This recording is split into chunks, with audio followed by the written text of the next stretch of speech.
It's okay. We're good. 6 o'clock on July 25th for the special meeting of the Board of Trustees. And Mr. Baker, can we do roll call? Ms. Orich? Here. Mr. Unger? Here. Mr. Waller? Here. All right, good evening, board. I think the intent of tonight's special meeting is to have a town hall on potential strategic initiatives. So later on, under the new business portion, there's an opportunity for discussion around, potential initiatives from you all, as well as potential goals that have been drafted for the coming 3-year cycle. But in the meantime, we thought it would make sense to kick things off by having sort of an open citizen address for folks that wanted to provide feedback on specific or tangible initiatives that they would like to see us complete over the next couple of years. So with that brief intro, I'll turn it over to you all to open up the floor to whomever might wish to speak on that topic. Okay. Is anybody here to speak for the citizens' address?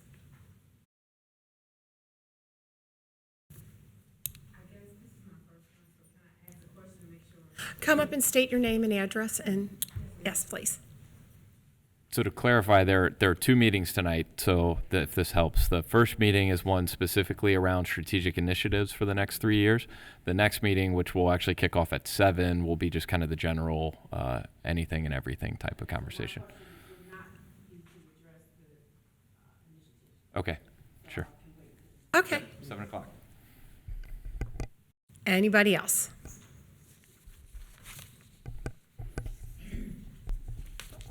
So, I mean, the only other item on the agenda is a discussion amongst you all related to the potential goals as well as any potential initiatives that you all might have. So the goals, as I drafted them, based on what I heard as feedback at the 7:25, that's what today is, at the 7-Eleven meeting was 6, and those were to chart a pathway to long-term financial stability, continue to provide high-quality safety services with an emphasis on crime deterrence and enhanced response times, revitalization of the community through economic development, beautification, and code enforcement, expand opportunities for recreation for all ages, continue to improve operations with a focus on alternative service delivery, and make progress on deferred maintenance and reposition existing assets. So just with that lead in, whether or not there's any discussion later this evening, there will be a first reading of a resolution that would formally adopt those. But since that's a first reading, we can talk about it now and maybe hammer some of those things out for before second reading at the next meeting. Sure. With respect to item 6, which is trying to get ahead of some deferred maintenance items, those who watched the meeting last week, we did have a discussion on a potential police levy. While we all 3 agree upon the amount that the chief needs, we just had a different pathway to get there, each of us. And so we've made that decision. We're moving forward. But as far as the deferred maintenance, we do have money in the general fund. And this past year, by moving a few things around, we were able to bid out all of our 2023 and 2024 streets to be paved. And hopefully we're coming around the bend and getting a lot of that done this summer. So we'll have all the 23 and 24 streets done. So one thing I'd ask the other trustees to think about, and it's nothing we can make a decision on right now with each of us needing time to look into it, but I would like to take some of the general fund money and add it to the road program for next year so we can try to, get ahead by another year and start to get caught up with some long put off street rehabilitation. It's the one thing that affects our residents the most, those that basically, most of our streets are in subdivisions, and if we could just keep trying to, pick off 2 years at a time or a year and a half at a time, it's the best way to get caught up. And we've made our decision how we're going to fund the police, but that way we're not touching the general fund for that. So I'd like the rest of the board to think about that over the next couple meetings as we put together our 24 budget. So, and I don't know what you guys have. Go ahead. So a couple items. One, and we'll just use Mr. Unger's. The bullets represent 1, 2, 3, 4, 5, 6. So on 5, continue to improve operations with a focus on alternative service delivery is an important issue for me. I would like to add to improve operations and operational efficiency. Because I think for me it's about being able to provide the same scale in a different manner and perhaps at a lower price. With regards to the deferred maintenance, I see that as much more expansive than the idea of just roads. I think that, we did a kind of an inventory of the physical assets, and what all organizations run into, it's not real popular to spend on the upkeep, but that's how you end up getting buildings that you use for 70, 80, 100 years. And I think it's important. So politically, I think it's easy for elected officials to say, hey, get it later, when it comes to that. And that would be more than just streets. That's the physical footprint we have. In deferred maintenance, reposition existing assets, and I would, and again, I don't know what the other two trustees would like to add, but I would like to see I don't know how to define it, but our footprint, our physical footprint reduced in some manner that maybe we're more centralized with some of our items. We have a lot of buildings. We own a handful of land plots. I'd like to streamline that. The other one that wouldn't be mentioned that I would like to mention again, and this would be something that would have to go through a vote and two of us would have to agree, is the idea of, and this is more of a habit thing and a change in behavior than it is going to make a difference maybe on the bottom line, but create revenue streams in order to reduce the use of taxpayer dollars. So there are ways to enhance revenue streams, and I don't even know, the thing is that I can't give you a list of 15 things, but opportunities And come up.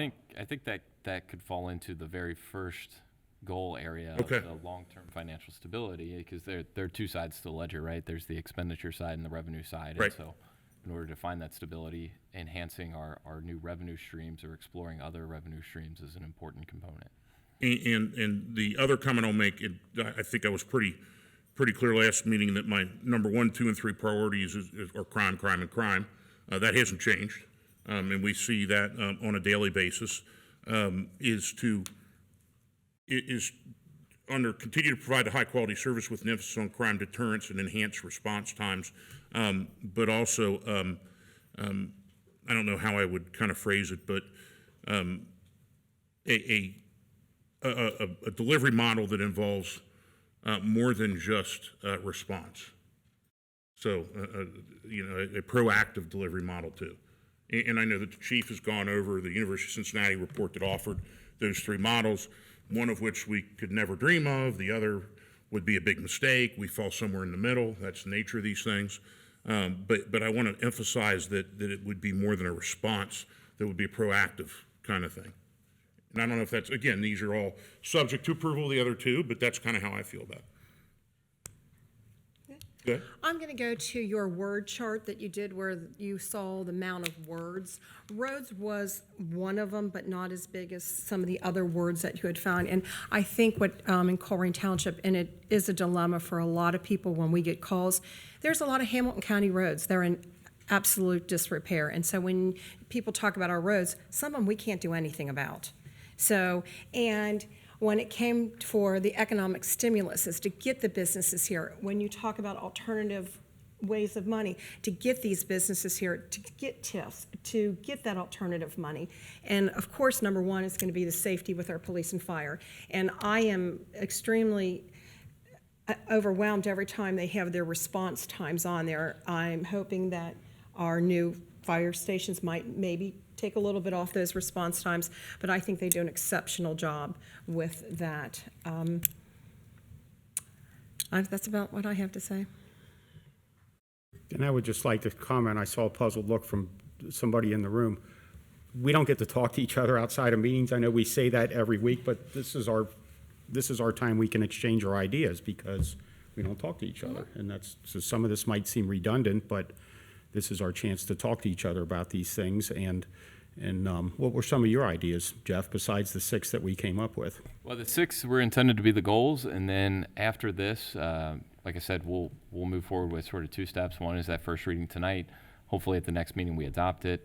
And then later, in late August, we actually have a leadership retreat where myself and the rest of the department directors get together and really talk through tactically, what do these goals mean? How do we measure success? And then also, what can we do to move the needle towards success? And so certainly I've got a litany of ideas, but I want to coalesce with the team so that we're all on the same page and moving in the same direction on, those bigger ticket items, especially some that may take, the full 3 years to implement. So naturally there are going to be a couple of items that aren't just a quick, like, one and done in a couple months. It's, months of planning followed by months of implementation, followed by testing to make sure that things are actually working the way that we hope they are.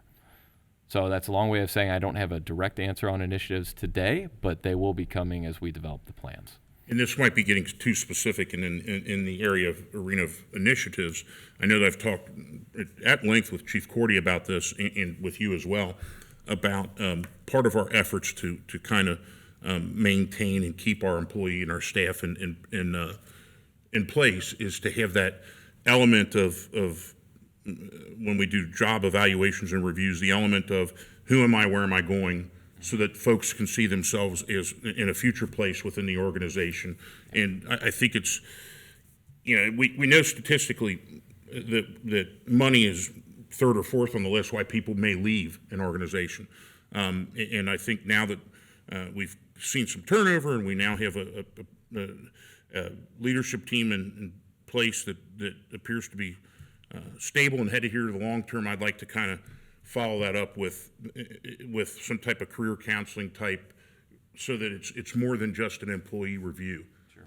So that people actually would take, stay skin in the game when they feel part of the process. And I think we've talked about that. I don't know where that goes, but our biggest asset here, we did a lot of talking about buildings and roads and things like that, but clearly our biggest asset are the people that work for Colerain Township. And I don't want to give them short change, because we need to, that's a living thing as well that we need to pay heed to. And currently we're evaluating our evaluation system. So I think the person that is leading that charge is in the room, so they got to hear what you said firsthand. So hopefully that will get incorporated into our new evaluation system that we'll have ready by the end of the year. If there's no other feedback, last item on the agenda was an opportunity for executive session, if the board desired. I think we do have some issues we need do to have some, yeah. discuss. I would like this. So my recommendation would be to enter into executive session for 3 purposes. The first being Ohio Revised Code 121.22G2 to consider the purchase of property for public purchases, with 121.22G3 to discuss pending or imminent litigation, and with 121.22G8 to consider confidential information related to specific business strategy and to discuss negotiations with other political subdivisions respecting requests for economic development assistance. I'll motion to enter executive session under those exceptions to the Ohio Sunshine Law. I'll second. Ms. Orich? Yes. Mr. Unger? Yes. Mr. Waller? Yes. Okay, then it is 6:13 Verizon time. We will adjourn this special meeting, and we will be back at 7 o'clock. We'll adjourn when we get back. Ms. Orich? Here. Mr. Unger? Here? Mr. Waller? Here? Anything to report from executive session? No. Okay. So that officially closes. Motion to Sorry, adjourn. motion to adjourn, sorry. Motion to adjourn the special meeting. Second? Okay. So this officially closes? Ms. Orich? Good. Go ahead. I said yes. Yes. Mr. Unger? Yes? Mr. Waller? Yes. Okay, now this will officially close the special Board of Trustee meeting on July 25th. Okay, now we're going to open the other meeting, and we're going to just stand with roll call again. Ms. Orich? Here. Mr. Unger? Here? Mr. Waller? Here. Okay, now we're going to say the Pledge of Allegiance. I pledge allegiance Allegiance to the flag of the United States of America and to the republic for which it stands, one nation, under God, indivisible, with liberty and justice for all. And for our moment of meditation, let's give thanks to God for all the special good people in our lives and the special and good things they do for us, and hopefully we can return and do good things for others. Thank you. Can't see. Okay, Mr. Baker, we have some approval minutes. Thank you, Board. I have two sets of minutes for your approval. First is the special meeting that was held on July 11th, 2023. I motion that we approve the minutes from the special meeting of July 11th, 2023. I'll second that motion. Any discussion? None? None? Ms. Orich? Yes. Mr. Unger? Yes? Mr. Waller? Yes. Thank you. And I also have the minutes from the regular meeting also held on July 11th, 2023. I motion we approve the minutes of the regular meeting that was held on July 11th, 2023. I'll second that. Ms. Orich? Yes. Mr. Unger? Yes? Mr. Waller? Yes. Thank you. Tonight, Board, we have 3 presentations on the agenda, the first of which will be given by Fire Chief Alan Walls.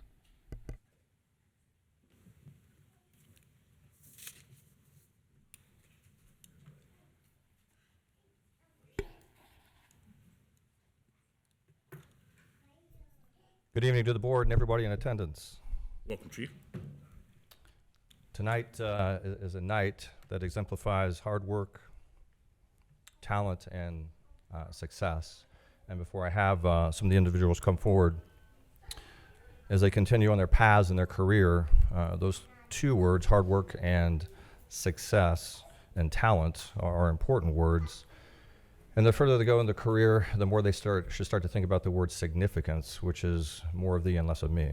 And I know that with the talent and the caliber of individuals that we have in this organization will continue to achieve great things as we move forward. So at this time, I would like Battalion Chief Ryan Frank, Captain Craig Niehaus, and Lieutenant Richard Wiskin to come forward, please.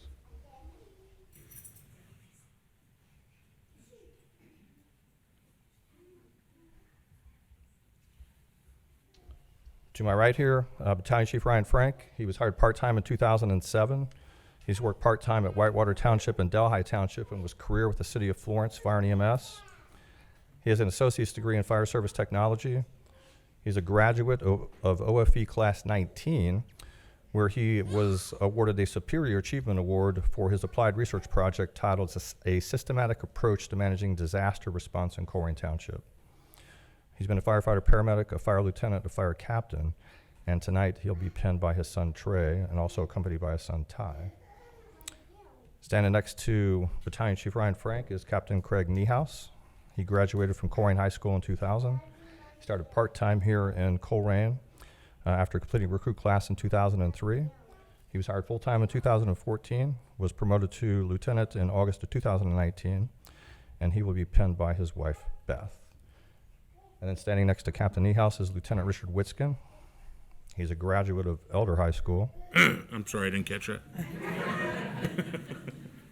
He has an associate's degree from Cincinnati State. He worked part-time at Delhi Township and Liberty Township. He started here part-time in 2014, was hired full-time in 2016, was most recently promoted to lieutenant, and he will be penned tonight by his wife, Caitlin. And I'm going to start right here and let each of the individuals introduce their families. My parents here, Glenn and Jackie, sister Tammy, mother-in-law Teresa, and then Sarah and I have 6 of our 7 kids here tonight. We'll take up the first 2 rows.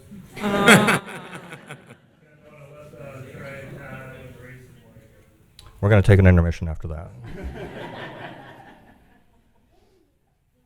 I am here with my wife Beth, my son Easton, daughter Jenny, my mother-in-law Janice, and then my father who's retired from Colerain as well, and my mother Jen.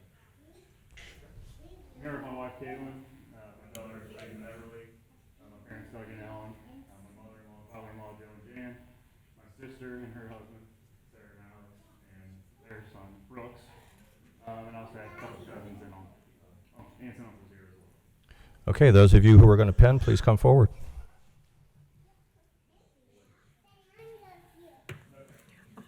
Raise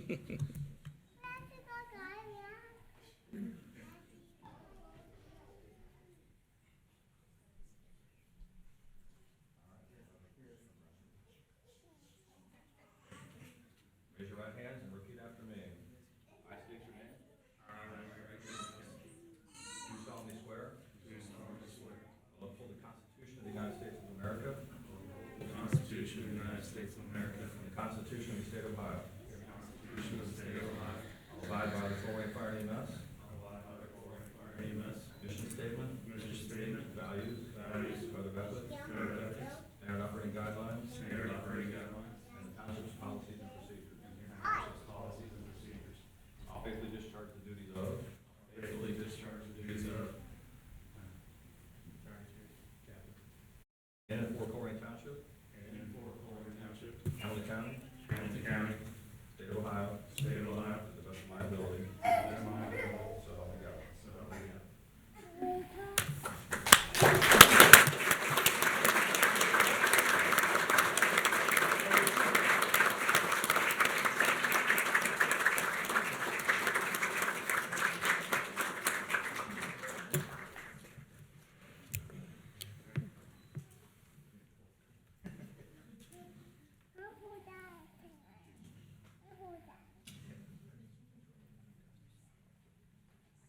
certainly the better part of what we do up here is get to watch these great family events with some of our employee families. It's always a beautiful thing to see all these families and wonderful children all excited about their dads. Fantastic, and congratulations to all. Lieutenant Whitskin, are you related to Dr. Whitskin? Yes. That's your father? Uncle. Uncle, okay.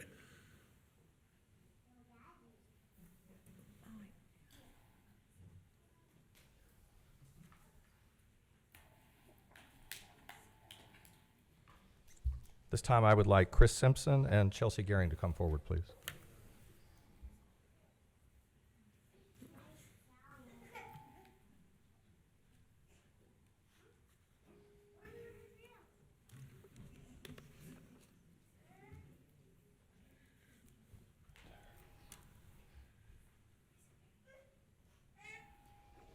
To my right here is firefighter paramedic Chris Simpson. He started part-time in the city of Fairfield in 2014. He completed paramedic class here with Cincinnati State at the Colerain campus. He was hired part-time by Colerain in 2017, worked career for us in 2019 to 2021. Returned to Fairfield and then Fairfield Township from 2021 to 2023, and he's come back to the promised land in 2023. He has his 2 children here with him, Jackson and Emberly. He's finishing his associate degree in fire science, and he'll be penned tonight by me.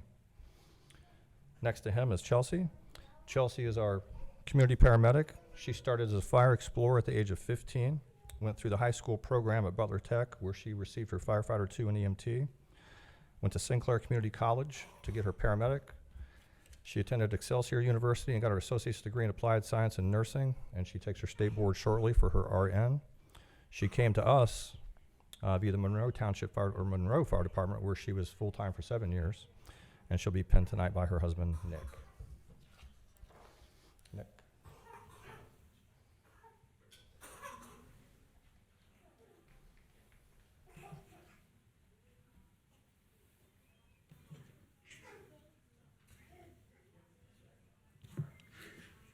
Right hand and repeat after me. I state your name. Chris Simpson. Do solemnly swear. Will uphold the Constitution of the United States of America. The Constitution of the State of Ohio. Abide by the Colerain Fire EMS. Mission statement. Values. Code of ethics. Standard operating guidelines. And the township's policies and procedures. I'll faithfully discharge the duties of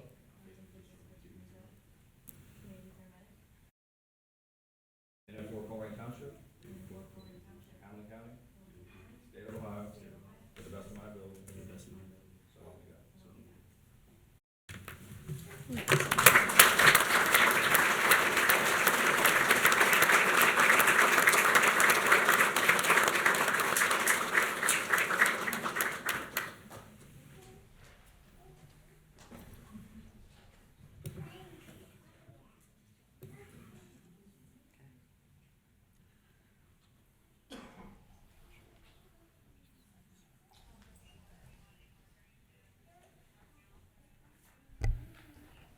Congratulations.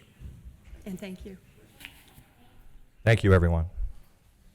All right, next up is a presentation by Police Chief Ed Cordy swearing in a new employee of the police department.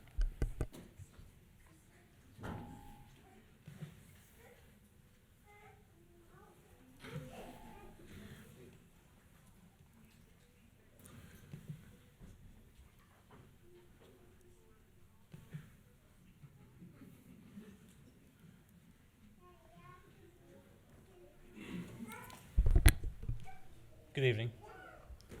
All right, before you, I have one new officer to swear in. So standing before us tonight is Noe Erickson, and I'll let him pronounce his actual last name correctly. Okay. Say your whole name for me. Noe Eriksson Brote. Thank you, Eric. All right, so Noe Erickson, thankfully he's going to go by that for me, is comes to us from Hamilton County Sheriff's Office, where he's a corrections officer for 3 years until he was hired. And Noe graduated from the University of Cincinnati as a dual major in a Bachelor of Arts in Criminal Justice and a Bachelor of Arts in French. Noe is fluent in French. Would you please introduce who you brought with you tonight? My lovely wife, Denise, who's also French, and then my Where did Kyle go? son, that's how I would start. The little one that's out there. I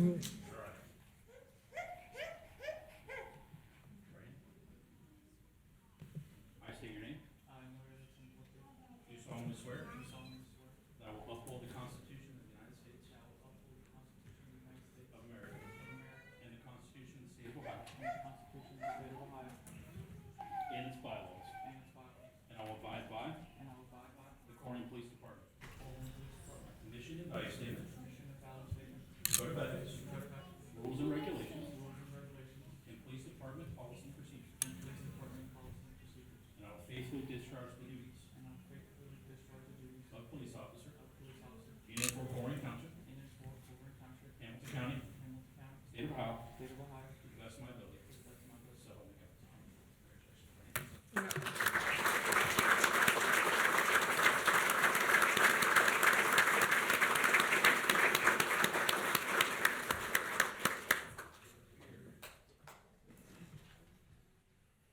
Thank you, Board. Thank you. Thank you. Because I did it again, Chelsea, would you come forward, please? And would you introduce your family? I- My husband Nick, my mom Kim, my two kids Blake and Owen, and my in-law Nancy, and my father-in-law Paul. My apologies and thank you. Thank you, Chief.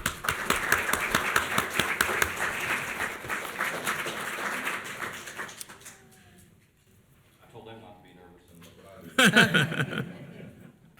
And Lieutenant Witzkin, I just got a message from Brian Flaherty to tell you congratulations. Thank you. Tell them thank you for it.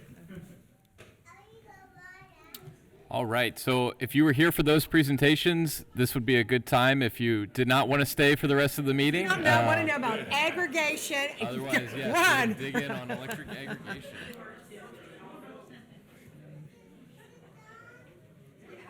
Thank you for all the families that coming out and to support.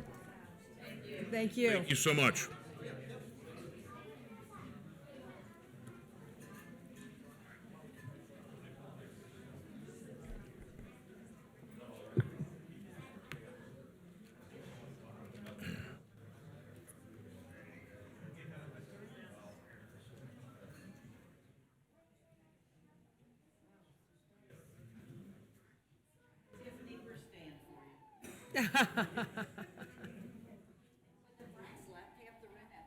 Yeah. 7 kids, wow. I'm one of 10. I got you beat. It's so nice to see all the families. I know, I little love babies. seeing all of them, yeah. Oh, Dana was coming. I thought I did something wrong for a second. All right, I'm clear. Okay, thank you, board, and everyone visiting us today. I have a very short and brief presentation about our aggregation program and how we're doing so far with our performance in this first quarter. It's important to note that for second quarter and half the year performance, we'll be receiving those reports in September. So we will have more information on June and July and August performance, and we'll focus on this first quarter. So I wanted to start off real briefly to describe what energy aggregation is, especially for people that don't understand it. And to put it very basically, this is really just a process that the township, the voters voted yes for the township administration to go into basically a purchase agreement with an energy supplier to combine us all together with more purchasing power to hopefully the long-term goal here is to capture a better term in rates and utilization. So plan highlights since 2012, that's when Colerain Township partnered with Vistra Energy to implement this program. And so we've been running for about 11 years. There was a slight pause with our gas aggregation in 2022, I believe, for a couple months. So we'll see that later on how that reflects in the numbers. This program has offered security against price fluctuations and has been consistently favorable. And you'll see in the upcoming slides how much favorable that's been in this last quarter.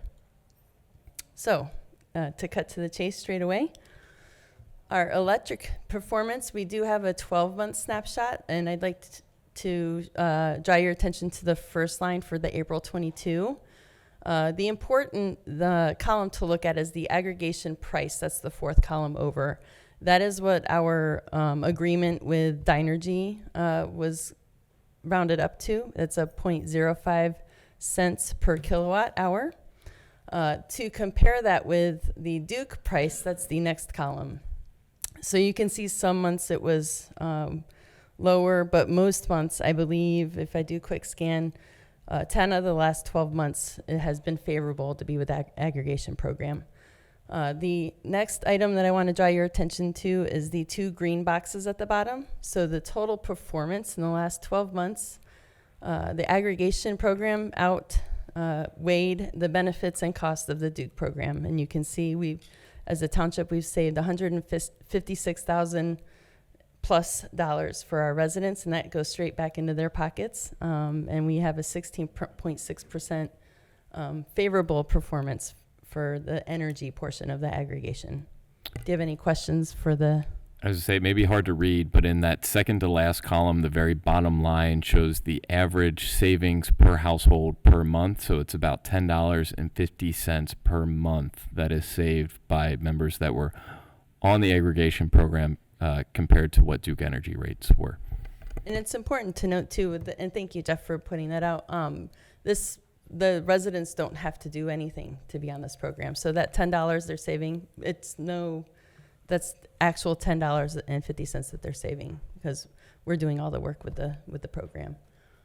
Plan performance for our gas, again, there's that note about a slight suspension in the program in the spring of 2022. But if you look at this first quarter information, again, would like to draw your attention to the aggregation price, and that is the fourth column over.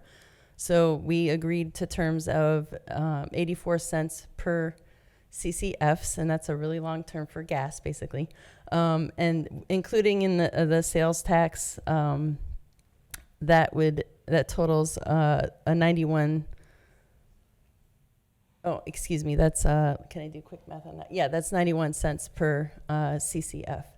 And if you look at the total aggregation costs and Duke's GCR, we were right around the same range. So not as much savings in gas, but enough. It was a little north of $17,000 for residents in the gas performance. So one other thing to kind of note here is that at a prior meeting, we did authorize the administrator to go into an agreement to blend and extend, which would allow us to reduce that rate should the market start to tie downward a little bit. The difference between our rate is it's a set flat rate, whereas Duke's, it fluctuates based off of usage. So in the winter months, typically that number goes up, and in the summer months, their numbers go down. And so securing the best rate is a lot about timing in this industry. So.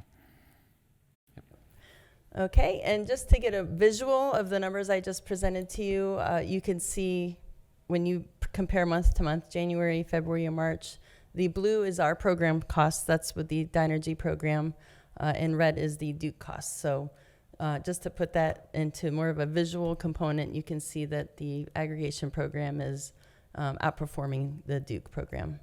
And again, it's going back to that statement, it's not as noticeable in the difference with the gas performance, but it's still a savings. And that's that $17,000 we're reflecting there. Questions?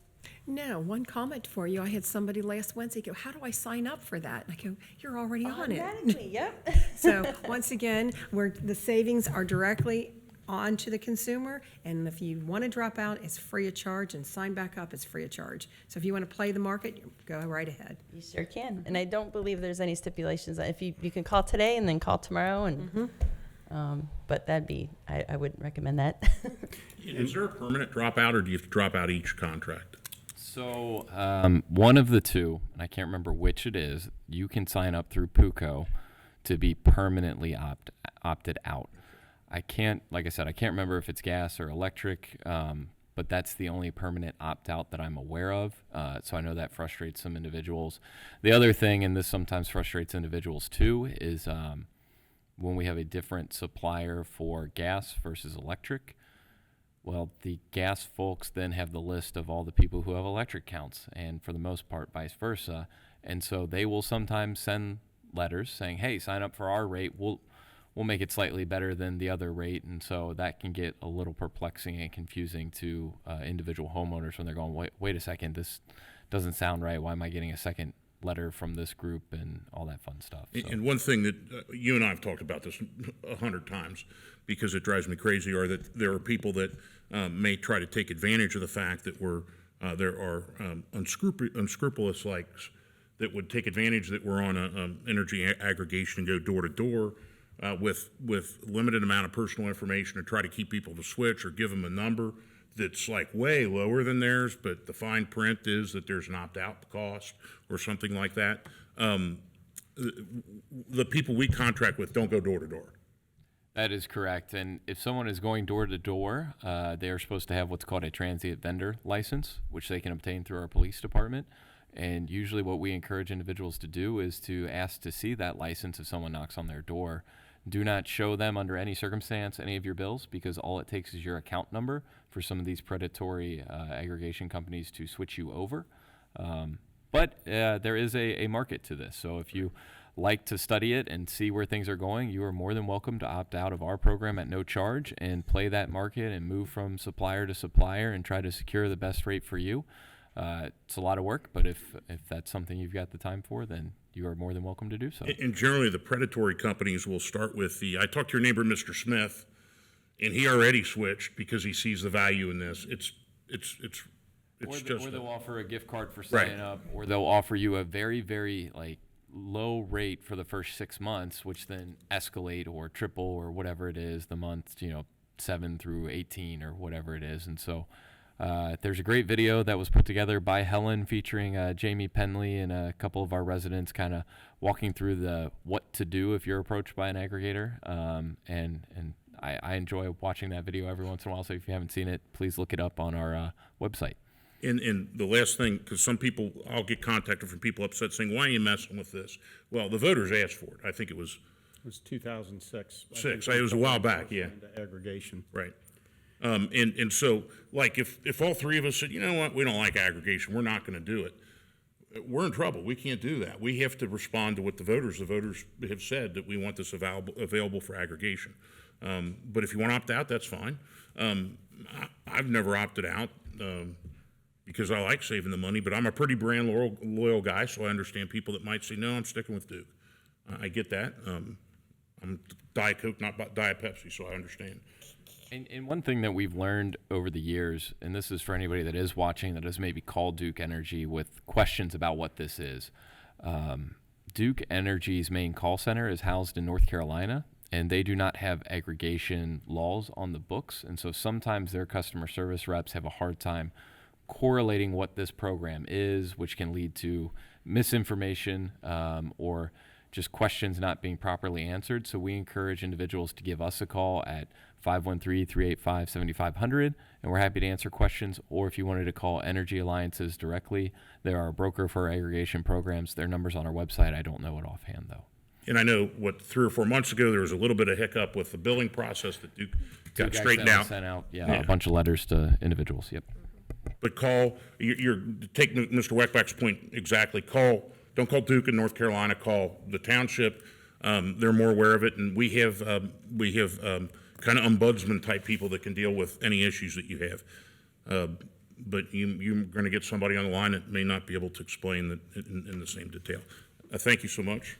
Other questions? And for those of us that have been following this for a very long time, I'm reminded that in 2019, that gas price was 39 cents. It has more than doubled in the last 3 years, and it is our national energy policy. If you remember, as recently as 2019, some people were against fracking, some were for it. There's been these huge areas of natural gas and our natural resources extracted from the earth, and there's just been all sorts of forces that have caused the price of that gas to go up, and it has more than doubled for our residents in the last 5 years. We are doing our best to find a good price, but it was 39 cents in 2019, and our national energy policy is really failing us. So that's my comment every time this comes up, and it's just bad. So no other comments from me. None for me. Thank you, Board. Tiffany. Thank you. Okay, now we have citizens' address, and I think I'm going to try to keep this together here for the SEMLO together. Tim Croker?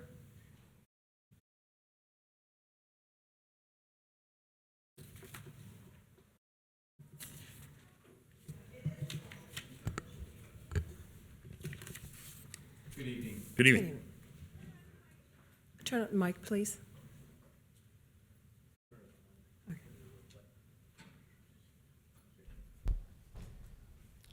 Good evening. Good evening. Welcome back. Welcome. Thank you.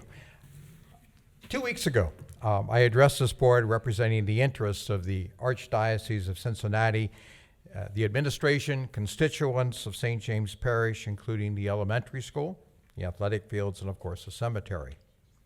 I was asked by members of the White Oak community, especially those residing on Semlo and Greeley, to speak on their behalf as well. And I came as a resident of Colerain Township. Tonight, I speak not representing any institution, community, or individual. Instead, I speak on the behalf of the attribute of integrity. Permit me to draw a comparison. 2 weeks ago, this board heard public testimony on 2 proposed zoning changes in Colerain Township. One dealt with a corporation wishing to change the zoning on a parcel of land.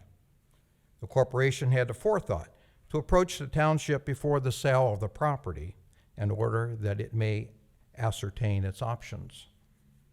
That is a good and solid business decision. The other resolution is the one of concern at this time.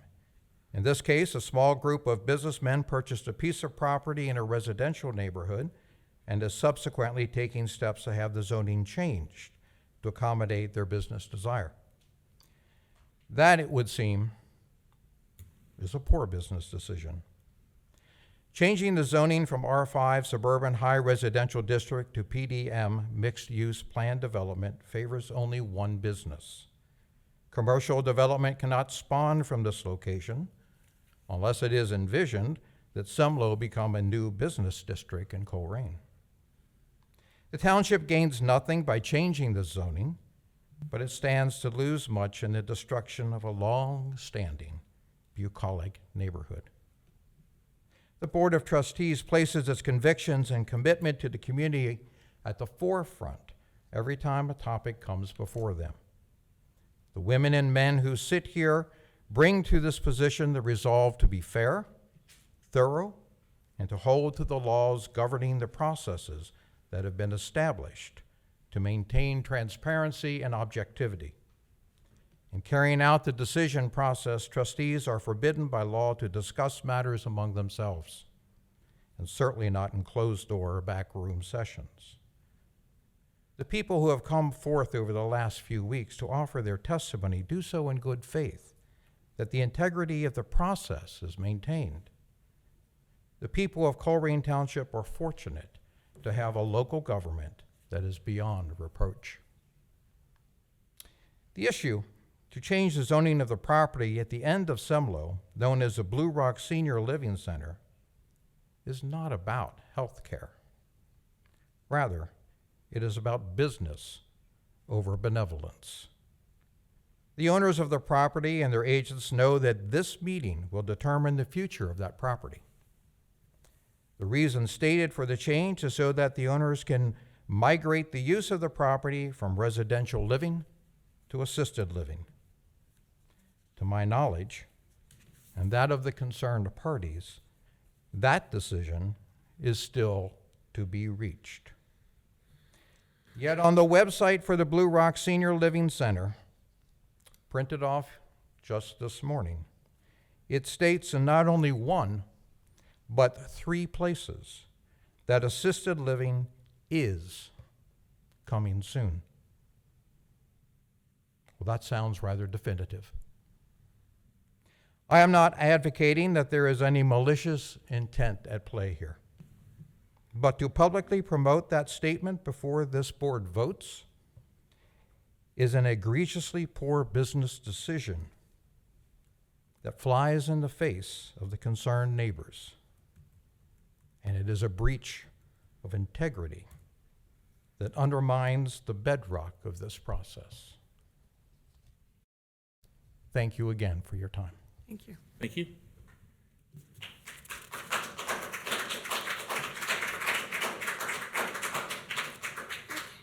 Next, Randy Sexton.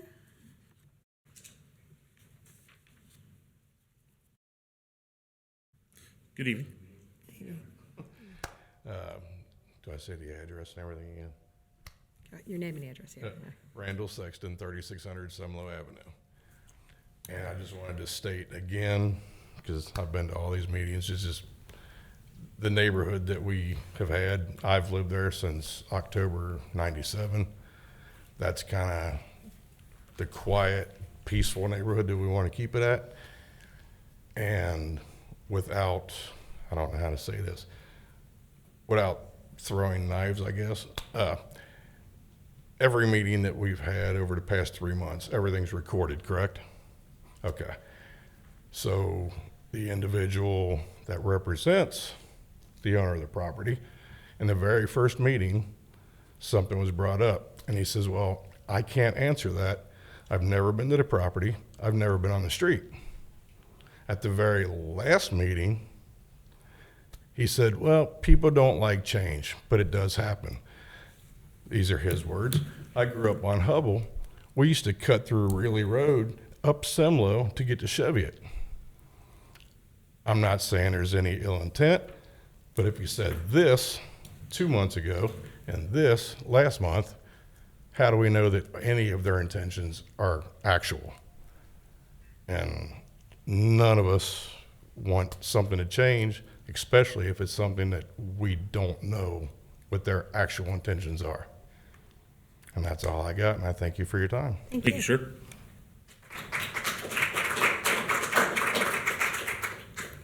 Okay, next up we have Kathy Hendry.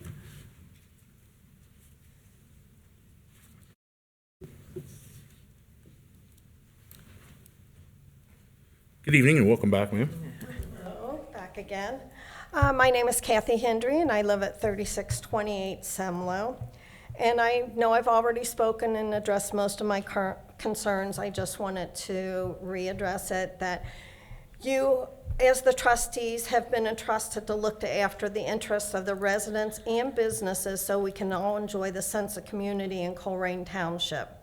The residential zoning is a major choice when choosing to purchase a home, and when a business tries to change that zoning to institutional living mixed with business to increase their profits, it seems like a betrayal to the established residents, the farmers with rural zoning, and the families. They chose to purchase this residential property in our community on a single-lane, dead-end street with very limited parking.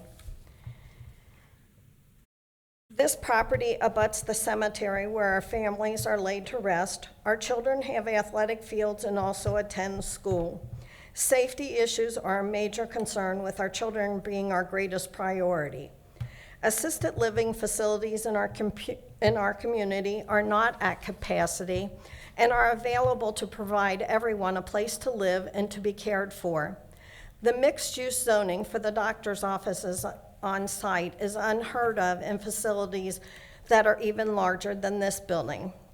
And to have 4 or 5 businesses or doctor's offices to only be used by 21 residents is pretty unheard of. I don't know of any small business that can operate with only 21 customers. And to have 4 or 5 of them in one building, I don't see it as practical. The township does not have any way to regulate the acceptance of patients with any type of disability or a handicap, or to check on the doctor's appointments due to HIPAA regulations. And the ADA will not let them discriminate against what their handicap or disability is. So regardless of what the zoning commission adds at the bottom of their thing, that it will be this or we won't accept this type of patients, that will be overruled by the federal laws. So that just puts Colerain Township in the middle of all this. Then the township has never had this type of zoning with the mixed residential and a facility like this.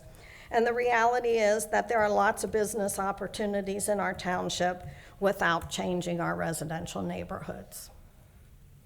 That's it. Oh, thank you. Thank you.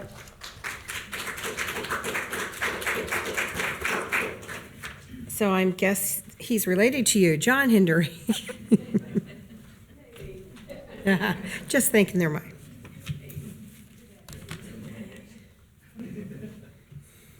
Good evening, sir. Welcome back.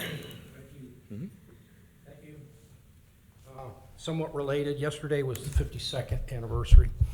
Oh, happy anniversary.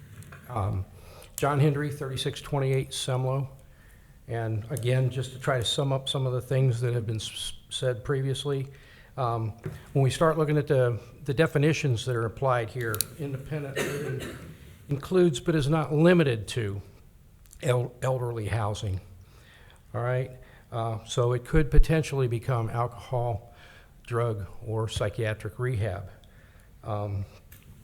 So even though they say they're going to try to do that, the applicants said that they were going to accept Medicare and Medicaid money. That's federal money that will bring along with it federal regulations from the American Disabilities Act and Health and Human Services Administration, which could put the township and us in a battle as to what actually goes on there. Again, property is close to playgrounds and ball fields. It's within 400 yards of the school, within 75 yards of the playground and ball fields. It's a very narrow street, so the traffic is an issue there, even a small amount of traffic. With the change in going to assisted living, I think we could probably, we've already seen an uptake in EMS runs on the street, even more than what we had when it was just basically independent living. And we're basically looking at that. The other thing is a concern that a subsequent owner would decide that they want to do something a little bit different, and we get mission creep. So looking there. To talk about, there are, Maple Knoll Village, Northgate Park, Triple Creek Retirement Community, Liberty Nursing Center, Villas at Triple Creek, and Glenwood Behavioral Hospital. All facilities are not anywhere near capacity right now. So if we're looking at needing extra capacity, this doesn't fulfill that. And then just a comment on the zoning, the document that they use when they look at zoning. I think a lot of this could have been avoided had the notifications gone out at the first time. There was a public hearing on zoning, so essentially the initial concept review we possibly could have saved them a lot of trouble and heartache, being able to voice the concerns there. But our concerns are that the township's not going to be able to step in and defend its position on what type of residents can go in there. Thank you very much for your time. Thank you. Thank you, sir. Okay, next up, Karen Randolph.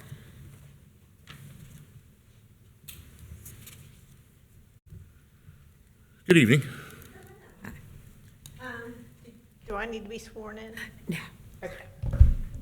You've already heard this, but I need to say it again to get it on the record. When the buyer purchased the property at 3636 Hemlow Avenue, they knew the zoning restrictions. If the buyer didn't do their homework and needs a zoning change after a short time in business, should they be the ones seeking change with such a potentially negative impact? What benefit would rezoning be to the community? Will Semlo Avenue be widened to accommodate the additional traffic, and what will that do to our property values? Will a traffic signal be put up at Cheviot and Semlo, and how much of an impact will that have on the already overcrowded Cheviot Road? Will the expanded business reroute their sewage to Taylor Creek? I believe when they first were built back there, they may have been tied into our sewage, and with the understanding that they would tie into Taylor Creek down there. And I don't know if that's ever happened, but I have been smelling sewage lately. I don't know if it's that or not. Anyway, who will be responsible for the infrastructure changes? The township, the county, DOT, or us residents who oppose all this? What happens if the zoning changes and the buyer changes their business model or sells the property? It could be 6 months down the road. Who knows what we'll get in there? I understand change, progress, and growth is natural, but don't feel a zoning change would be for the best. Please carefully consider the above-mentioned concerns and those of my neighbors before making a final decision. Thank you. Thank you. Do you need this for your records? You wanted to? Okay, thank you. Okay, next up, Mike Phillips. That's me, but everybody has said everything that I was gonna say and more, so Okay. we're good. Thank you for coming out. Okay. Next up, we have Stephanie Wright. Good evening. Hi, Stephanie Wright, 3729 Blue Rock Road. I have a couple of comments on the agenda this evening. First of all, I see that we are motioning something to do with an agreement with In-Town Suites, and I'd like to thank In-Town Suites for actually coming to the meeting and participating in the discussion. However, I did share with them that I personally do not find their property a good steward to our community. One reason is that every time a sexual predator moves into the township, I get an alert from Hamilton County, and most of them list their residence at their establishment. The other thing I have is tonight on declaring nuisance and ordering abatement, we have 18 properties. I looked over these as I usually do. There's a lot of error happening here. Addresses are incorrect. They don't match up with the actual parcel numbers. Some of them don't have any owners listed, or the owner that is listed in this customer service request system is not the one on file with the auditor, and I had brought that to the board before. My concern was that notices and things like that are being not sent to the correct owner. So there are 6 of those that are incorrect on the abatement agenda this evening. One of those was recently issued a zoning permit for solar on their home, and it was granted according to what I can find. And at the time that was granted, they were actually in violation of 2 zoning codes. So I don't understand why these things aren't being double checked. Why do people get another chance of something going wrong with their property when they already are in defiance about keeping their property the way they should, and then they get an additional zoning permit to do something else? One of the properties listed on the agenda is recorded to be, it was reported in November 23rd of 2022. And I'm a little confused about why it's just now making it to a resolution in July of 23.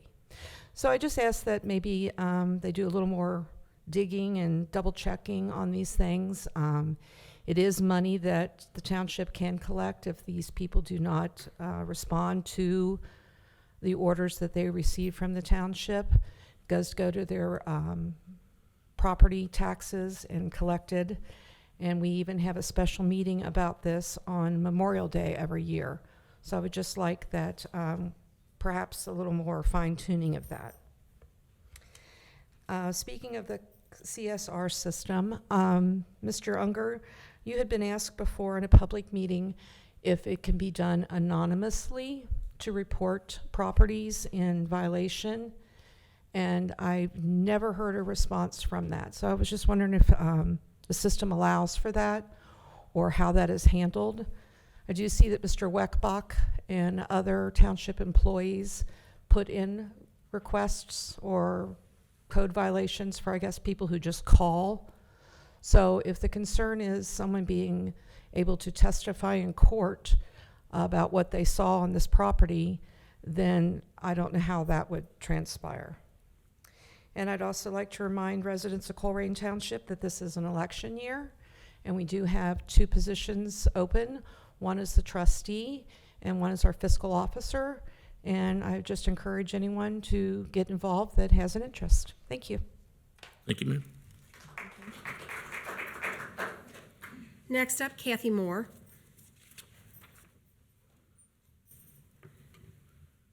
Good evening.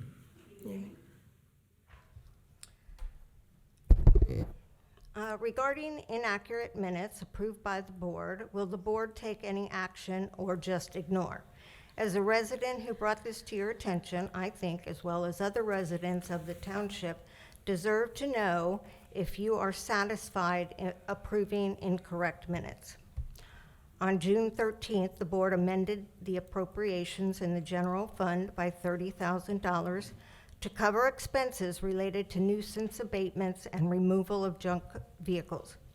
The townships, and this was in the minutes, the township seeks to recover those expenses by placing an assessment on the property owner's tax duplicate.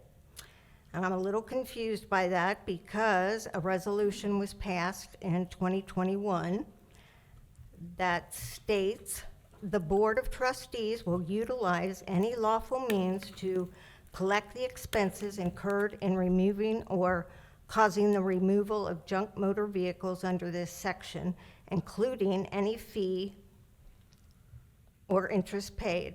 Fiscal officer is to certify the expenses and a description of the land to the Hamilton County auditor, who shall place the expenses on the tax duplicate as a lien upon the land to be collected as other taxes and returned to the general fund.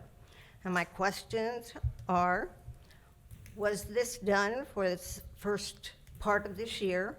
Was it done in 2022?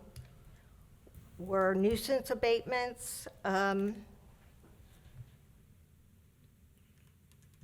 abated to properties prior to the passing or approval of the minutes of that meeting? And were they assessed to the property owner?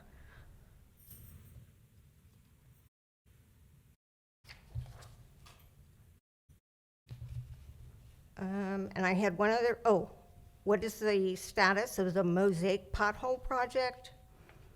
And a couple of meetings ago, there was something about Judge Dinkel-Lacker approved $90,000 for a property. It was a third-time violation. So I'd just like to know how that works and if you could explain that process. Thank you. Thank you. Thank you. Okay, next up, Teresa Brooks. I spoke with her before. Okay, so that is all, and am I missing any citizens' address? Did anybody sign up later? Okay. All right, next on the agenda is administrative reports, and we'll start tonight with Tiffany Mays.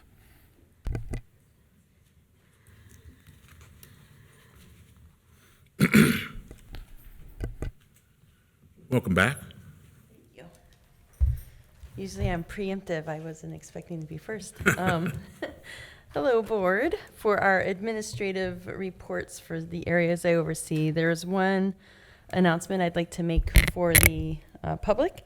And I would like to encourage everyone to come visit Colerain Park this Friday for our summer movie, Minions, The Rise of Gru. I know my 7-year-old loves that movie, so I would definitely encourage you all to come to that. Love that movie. I also have some answers to citizen comments from last meeting to help understand some of the questions that were out there. The one question is Groesbeck Park, why is it chained off? All of our parks are open from dawn to dusk. When they do get chained off, if they do, it's because they're closed, and we're trying to limit that overnight parking. At Groesbeck Park, there's one parking area, particularly, I believe what the area that this individual was referencing is the concession area where the football team plays. So that is periodically closed just to limit the overnight parking, and it's really, we work with little cards on that area, so. The next question is who pays for the litter laborers? The frank answer to that is the whole entire county of Hamilton County, the residents of Hamilton County. So part of the tipping fees go into a grant that we were awarded, and 100% of those grant funds fund the salaries of the litter laborers. The next question is still in that vein regarding the litter laborers. It was asked, why are they cleaning commercial sites? To be more specific with an answer, we'd have to know more specific information, which commercial sites were they viewed cleaning, and it might be the right-of-way in the area of the commercial site where, without further information, we really can't address this issue, but we would rather have the litter laborers clean up something that is in the right-of-way than to go through the long and drawn-out process of abatement. The final question, the pothole program. This is our public street art program that we advertised. We received one application, but I did receive several phone calls, so I was a little disappointed. I thought I was keeping a log. I knew we had about, I believe we had 8 or 9 questions, and I had sent several emails to several people. So we did receive one application, and we are actually currently working with that person right now to coordinate a time during the week, during the day when our crews are here, since it is only one person, and her artwork is a daisy flower. So I think it'll be adding a little bit of beauty to ugly potholes. And once we get an actual date with her, we want to do a press release with Helen and get that going. So maybe next year it'll be more popular. Has any pothole been assigned yet? No, not yet. We need to get a, well, it's funny, I met with the public services crew last week and I said, hey, we have one. And so their faces were like, and I'm like, yeah, you got to fill the rest of them. So, so we were holding off a little bit with temporary fixes just until we knew what the draw was. So that's my report. Thank you, Board. Thanks, Tiffany. Thank you. All right, next up, we'll go with Police Chief Ed Cordy.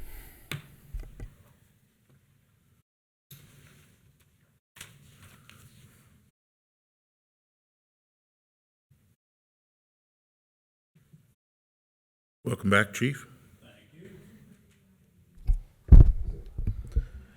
Good evening. I'm here before you tonight just to go over a couple questions from the last meeting. All right. First and foremost, we have why can't the sheriff's office patrol the parks, and why do we have to pay for our police department to be there? It's kind of a complex question, and I don't want to stand here for 10 minutes and give an entire answer to this, so let me try to keep it short and sweet as possible. With Colerain Township being a standalone police department and providing their own police service through having their own department, Hamilton County does not actively patrol Colerain unless we request them to. They drive through Colerain and they'll stop at a couple different things if they are right there, but they do not actively patrol Colerain. The ORC actually has their requirements in Colerain Township just to be limited to providing court services and jail services for our arrests and our cases that are within Colerain Township. if they did patrol it, we would be obligated to have a contract with them, and I believe the board has spoken that that's not something that you're interested in doing. So I guess the question becomes, is there a difference between having an officer there at all times versus an officer driving through? And that answer is pretty obvious. The difference between this is the conversation of having a detail that's associated to the parks versus having active and routine patrol. Routine patrol depends upon call volume and what's going on the road, where details a dedicated officer will be there. Between the two, one requires a contract, a secondary contract with a person through the police department to request police services at a rate that specifically would have them provide security services during that time, versus patrol, and that's just active patrol that the officers are able to go through. Is the vape shop in Colerain Township, or why are they open? We are currently looking into this. Were the assessments sent down to the auditor for the 2022 and 2023 year to date? Yes, Lieutenant Penley, Mr. Weckbach, and myself met a few at this point, probably about 6 weeks ago, maybe a little bit less. Reviewed all assessments and Chris Cavalier's files, and as of now, we have things caught up. Why do we have over 200 nuisance properties and with only a few dozen assessments? That's a good question, but it really comes down to it's not a very complex answer. If the owner addresses the issue, then we do not have to abate the property. If we do not abate the property, we do not have to assess the taxes. That actually happens a lot more than not, because who wants to pay a higher charge than just getting out there and taking care of it themselves? Those are the questions that I had before you tonight to go over from the last meeting. Any questions for me? One real quick from me, if you wanted to speak about National Night Out. No, I was just going to bring that up. Okay, so National Night Out, it's actually next week. It's going to be over here at 4300. It's again, it's the first time that we're going to do it. It's a big deal. We have, see if I can remember everything that's going through between what Officer Bolt, Robert Bolt, his crew, and the environmental code team is doing with Lieutenant Penley and Officer Boyd. We are going to have we're going to have hot dogs that are from Meyer. We are going to have Grippo's chips to hand out. All this is so far donated to us. We're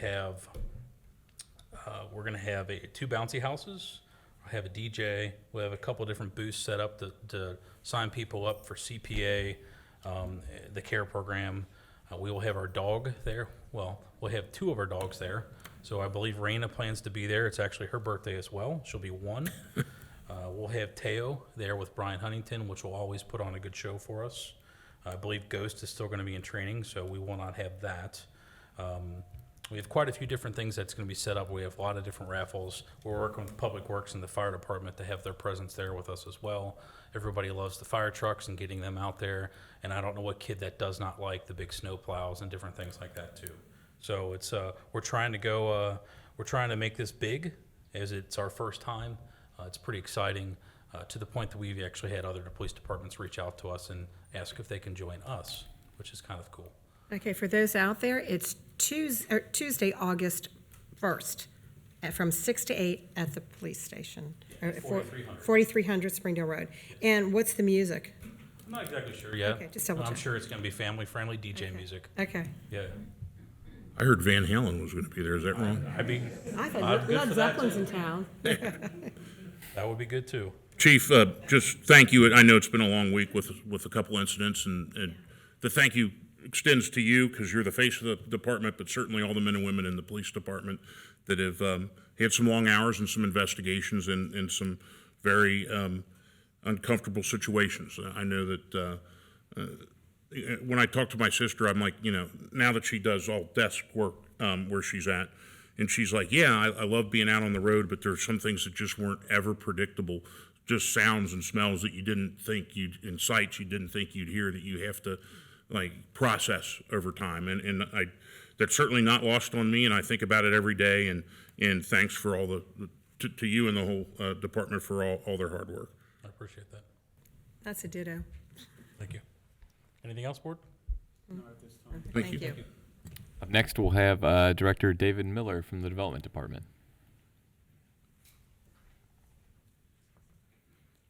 So nobody stole your notes this time? Nobody stole my notes. Okay. Did you ever get them back? No.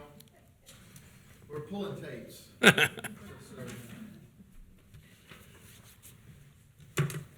Thank you, Mr. Miller.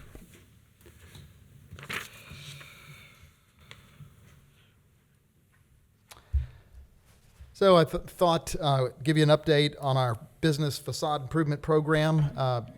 The board approved that early this year, and as a reminder, to be eligible to use community development block grant funds for the matching grants that we had offered in this program, the applicant addresses had to be in a low to moderate income population tract of 50% or greater. And so over these few months, we have talked to, and we've gone out and talked to businesses. We've had some applications in, and of the potential projects that we could consider, some that were more worthy than others, none qualified because they were not in a census tract of 50% low mod. So what I wanted to just offer to you was just options that we could use the funds that have been made available to us through CDBG to cover eligible expenses that were originally going to be paid for with general fund dollars. This could as well free up the general fund dollars to go towards the facade program if we wanted to use that for those worthy projects. So that's all I have on the facade. If you have any questions, happy to take those. Will you give us a list of those who applied for the, and what their pictures are? They are in front of you. Yep, it's in the memo. That is, yep, Northbrook Shopping Center, so that's 9529 Adams. Printcraft, which is 8045 Colerain, Richie's Chicken, which is 8265 Colerain, and Grace of India, which is 6900 Cheviot Road. The pictures are what they want to redo with Sure. the facade, Yeah. the pictures before and what they're proposing for afterwards for those addresses. Okay. And I don't know that they necessarily submitted like pictures of what they want to do as much as they maybe listed out, hey, we want to do a fresh coat of paint or a new sign or Okay, things that's like what- that. So yeah, it- just it give us wasn't more of a necessarily detail of- discrete. Provide some program detail on those projects for you. And that would give you a better sense on what you might choose to do in the future. Because Rich is expanding anyway, right? They have been working with us Yeah, on trying. certificates of, zoning certificates on their expansion and remodeling. Okay. Yes. All right, thank you. Thank you, sir.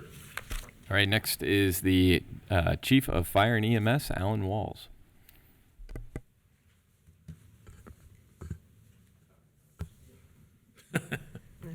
Welcome back, Chief. Just have a very brief report. Last week was the 2023 Ohio Fire and Rescue Officer Development Program. At that conference, which is hosted by the Ohio Fire Chiefs Association, Assistant Chief Shane Packer was recognized as a fellow by the Ohio Fire and Emergency Services Foundation. One may wonder what a fellow is, and what it is there's an invitation extended to that individual to be a fellow. And it's for those who have achieved the highest standards in the fire service. They're honest, trustworthy, dedicated, inspirational, loyal, brave, respected, knowledgeable, friendly, courteous, thrifty, irreverent, ethical, moral, distinguished, skillful, still learning, and reliable, and they're held in the highest esteem by their colleagues. In addition, our state representative, Cindy Abrams, from District 29 here, was recognized by the Ohio Fire Chiefs Association as the Legislator of the Year for her hard work with peer support legislation. In addition, her assistance in the state budget with funding for the Tri-State Peer Support Team. So congratulations to Assistant Chief Packer and Representative Abrams. In addition, Senator Blessing played a role in that funding in the budget as well for the Tri-State Peer Support Team. So thanks to him. And then yours truly presented to a number of fire chiefs about behavioral health and the trauma that first responders are exposed to. And the ways and the means to deal with that. So thank you. Thank you. Chief, also you've had a little bit of a rough week here with some events, and my prayers were with you all the last couple of days, and thank you for what your department has done in response to the incident on the river. And we often forget that this, we think the Ohio River is this huge, it's dangerous, but there are some of the other ones that are as well. And the thing that when I first met you, you talked about how there, I don't want to call them sinkholes, but crevices that drop down, sometimes 25, 30 feet in that river. In the current, you think it's still, but it's really, really rough in some places. And I know that was a long, 48 hours almost that you got. It pushed, right up against 60 hours. Okay. So Saturday night all the way to Monday morning. And I just want to emphasize to folks that river can be dangerous, as we know. And just thank you and your men and women in fire department for all your hard work. And it hit me more tonight when we swore in police and fire than any other night, probably because there were more young kids here. But the responsibility all three of us have when we swear in new fire and police to those families. I can't remember, was it the police officer? The firefighter had 6 kids, and I think the oldest one was maybe 7 or 8 years old. And it just strikes me starkly that we need to do whatever we need to do to get you guys the support you need out in the field. And I certainly appreciate all your hard work, and I hope you recognize that I take that charge very seriously in trying to keep everybody healthy and out there. And anytime you need anything, just let me know, and we'll try to figure it out. Sure, thank you. And then just so everyone knows the complexity of a operation like that, I said 60 hours. It was about 36 hours. We used every resource available. We used drones. We used sonar. We used dogs. We used our Zodiacs. We used people on land. We used or had mutual aid from the city of Cincinnati, Whitewater Township. In addition, working hand in hand with our police department. So it's a very complex situation. It's not the outcome that we ever want, but those situations are very complex and very demanding.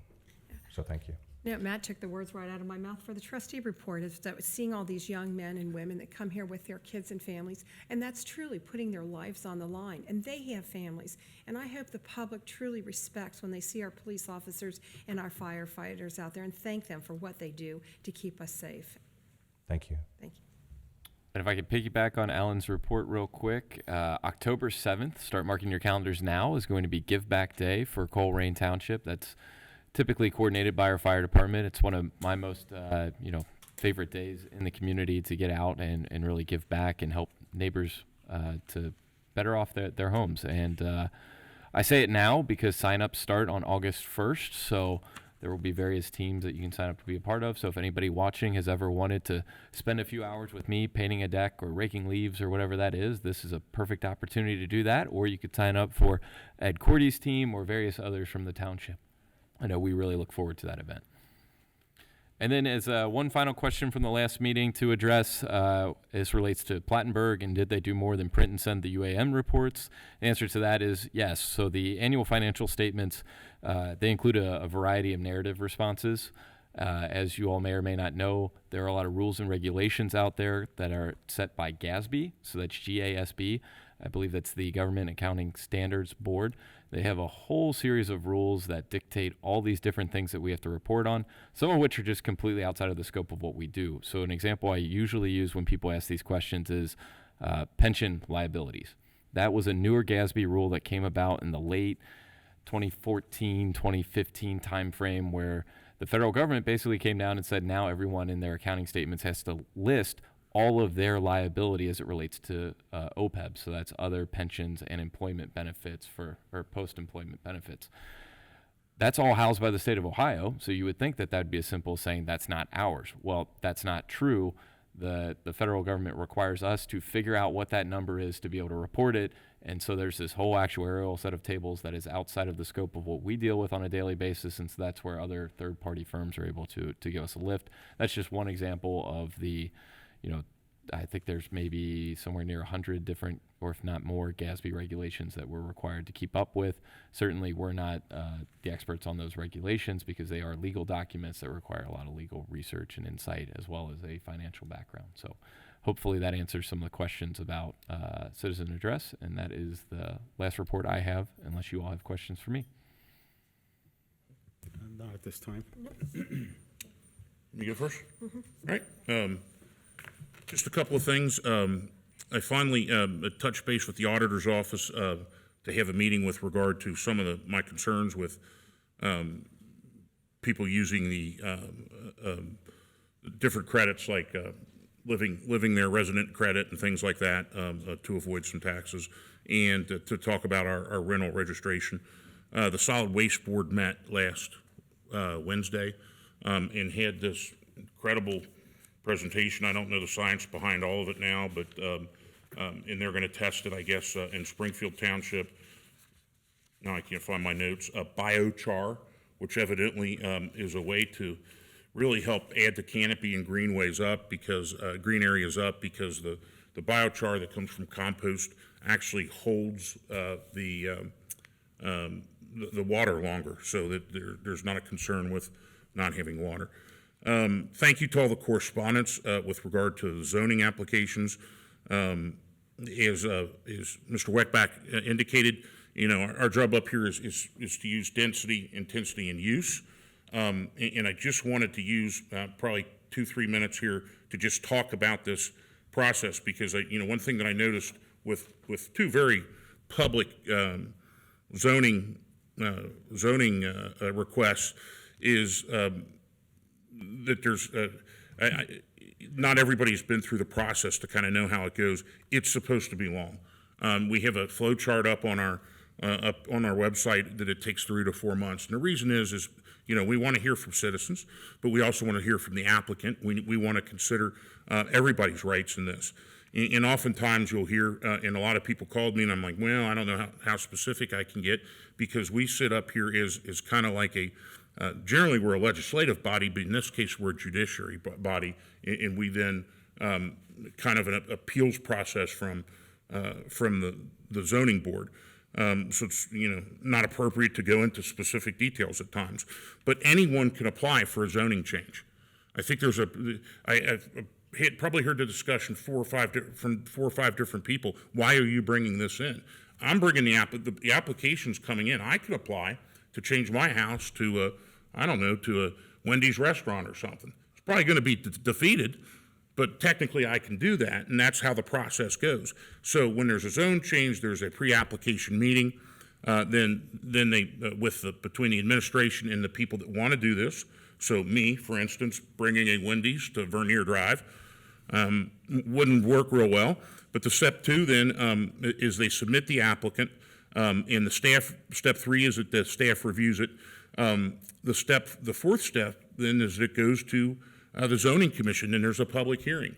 And I know that somebody mentioned that in their public remarks. Well, that should have been enough for them to hear. They get the property owner and the new property owner get to state their case as much as the folks that live there or that our constituents are. And then it goes to, once it has the public hearing, and in this case, we put it off till the next week. I was bounced out at the time. Was that? That's a resident that bounced you out. Gosh, They're rough crowd. Then it goes to the Board of Trustees where we hear it for action. So, somebody said to me, why do you want to bring this in? Well, I don't want to bring anything in. I mean, I'm just responding to what's out there. So the process is unwieldy. It's messy, but it's supposed to be so that everybody can be heard, so that everybody's rights are respected throughout the process. The people selling the land, the people who buy the land, the people that live nearby, the people that may not even live nearby and drive by it, all have a vested interest in this, and that's our duty as the Board of Trustees to make sure those rights are protected, especially when it comes to density, intensity, and use. So in other words, if we said, hey, person X wants to do a zoning application, but we really don't think the wastewater is going to hold. Now, that's really not in our area. That's the wastewater. In fact, from what I understand, there was a recent legal issue with somebody saying, yeah, we have an issue with wastewater. Yeah, there was I can't remember exactly which township, but there was a township in a neighboring community that voted no on a subdivision, and the rationale that was used to get to that no dealt with stormwater, which is not within the purview of what the township was. Stormwater, I'm sorry, I kept saying wastewater, yeah.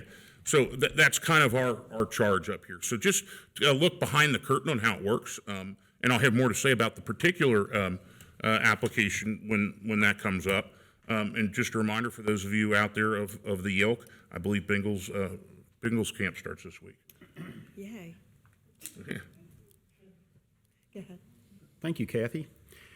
Just a couple items. One of the questions that was asked tonight, and I love having people come to our meetings and ask questions. I wish you'd please stay until the questions can be answered. We talked about approving money to do abatements, and I'll give you an example. Over at 8241 Georgiana, which is public because it's been on our list before, we went over and tagged that house for tall grass. I also heard about it from a neighbor. I went over and looked at it myself. The grass was tall. I think we tagged it at the end of May. I talked to you about it a couple weeks ago. Yeah, normally when you send me a complaint, I will put in the notes, this complaint was sent after viewed by Trustee Unger or Trustee Ulrich Right. or Trustee Waller. And- That note is there for the follow-up with the courts. And on other cases, this was also brought up, I do go out and I'll see things, and so I will log things Sure, if I see them. but my point was going to be part of the reason, and one of the people who left asked about anonymous complaints. Part of the reason people call me is, number one, I give out my phone number all the time, 404-3057, but some people don't want to call those in because they get hunted down on social media, and anybody that knows Mr. Unger, he spends zero time on social media, and it doesn't bother me what people say. Some of it might be good and some of it might not. But that's part of the reason that I encourage people to call, and you can certainly call the other trustees also because they get it. They've been savaged on social media also. You know, now that Mr. Wallert's opening up of Wendy's on Veneer, because some people will isolate those 8 words, Matt, and Yep. you will be haunted for that. But that's part of the reason I do that. And I looked into that property a little bit further, and I saw who the owner of it was, and then I Google searched that guy's name, and it seems that there's a name that matches that of an individual in the township that passed away in 2021. So sometimes the reason grass doesn't get cut is because dead people cannot cut their grass, and they don't pay their taxes. That's the only way out of taxes and grass cutting. So what is the township to do with a property like that where the grass is 2 feet tall? Is we're going to go ahead and cut it, and hopefully we'll be able to recover it. That particular property, I looked into it a little bit further, and it's up for sheriff's auction on August 16th.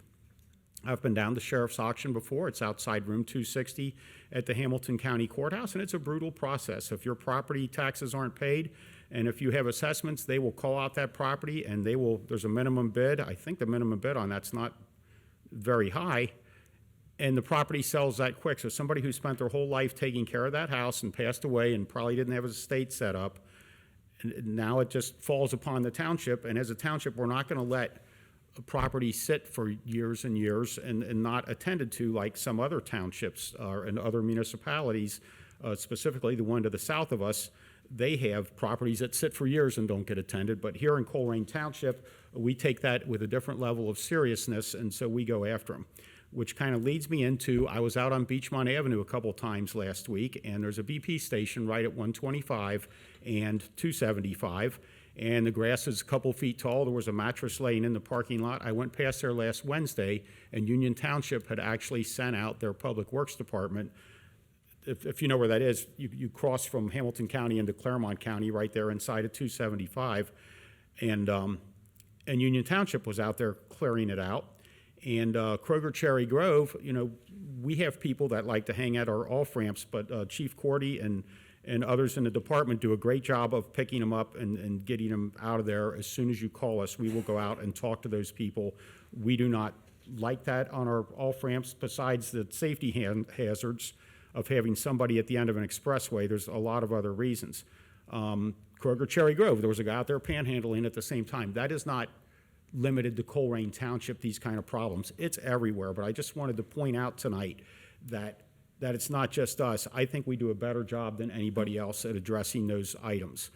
The question about the police department, why don't we have the Hamilton County Sheriff? I would rather have our own department, because I am telling you, with our staffing, wherever it's at any given time of the year, we can assign all those people to projects or patrols in Colerain Township.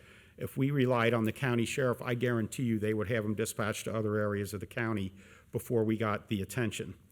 On the bright side of things, anybody that travels Hanley Road from Weiss Road down to Sheed, it has been milled and paved. All the curbs were replaced. That was a county project. Weiss Road was repaved, the drains there were done, and now they're out on Sheed. And I think if you follow Sheed all the way down into Green Township, they're replacing guardrails down there. That's an example of the Hamilton County engineer spending a little money in Colerain, and we very much appreciate that. And I think because we have some other issues on the agenda, I will give the rest of my time to Kathy. But once again, don't be afraid to call any of the three of us if you're afraid of getting in a dispute with your neighbor, or if you're afraid of getting savaged on social media.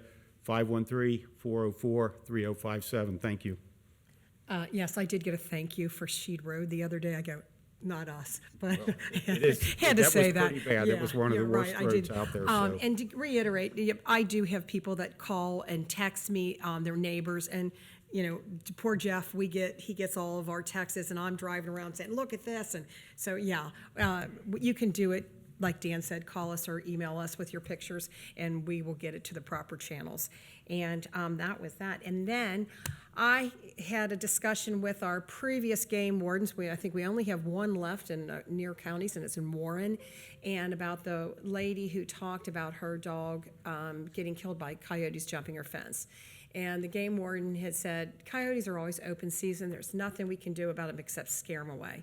And I feel bad that you can't take your dog out, let him out in your yard if this is an issue.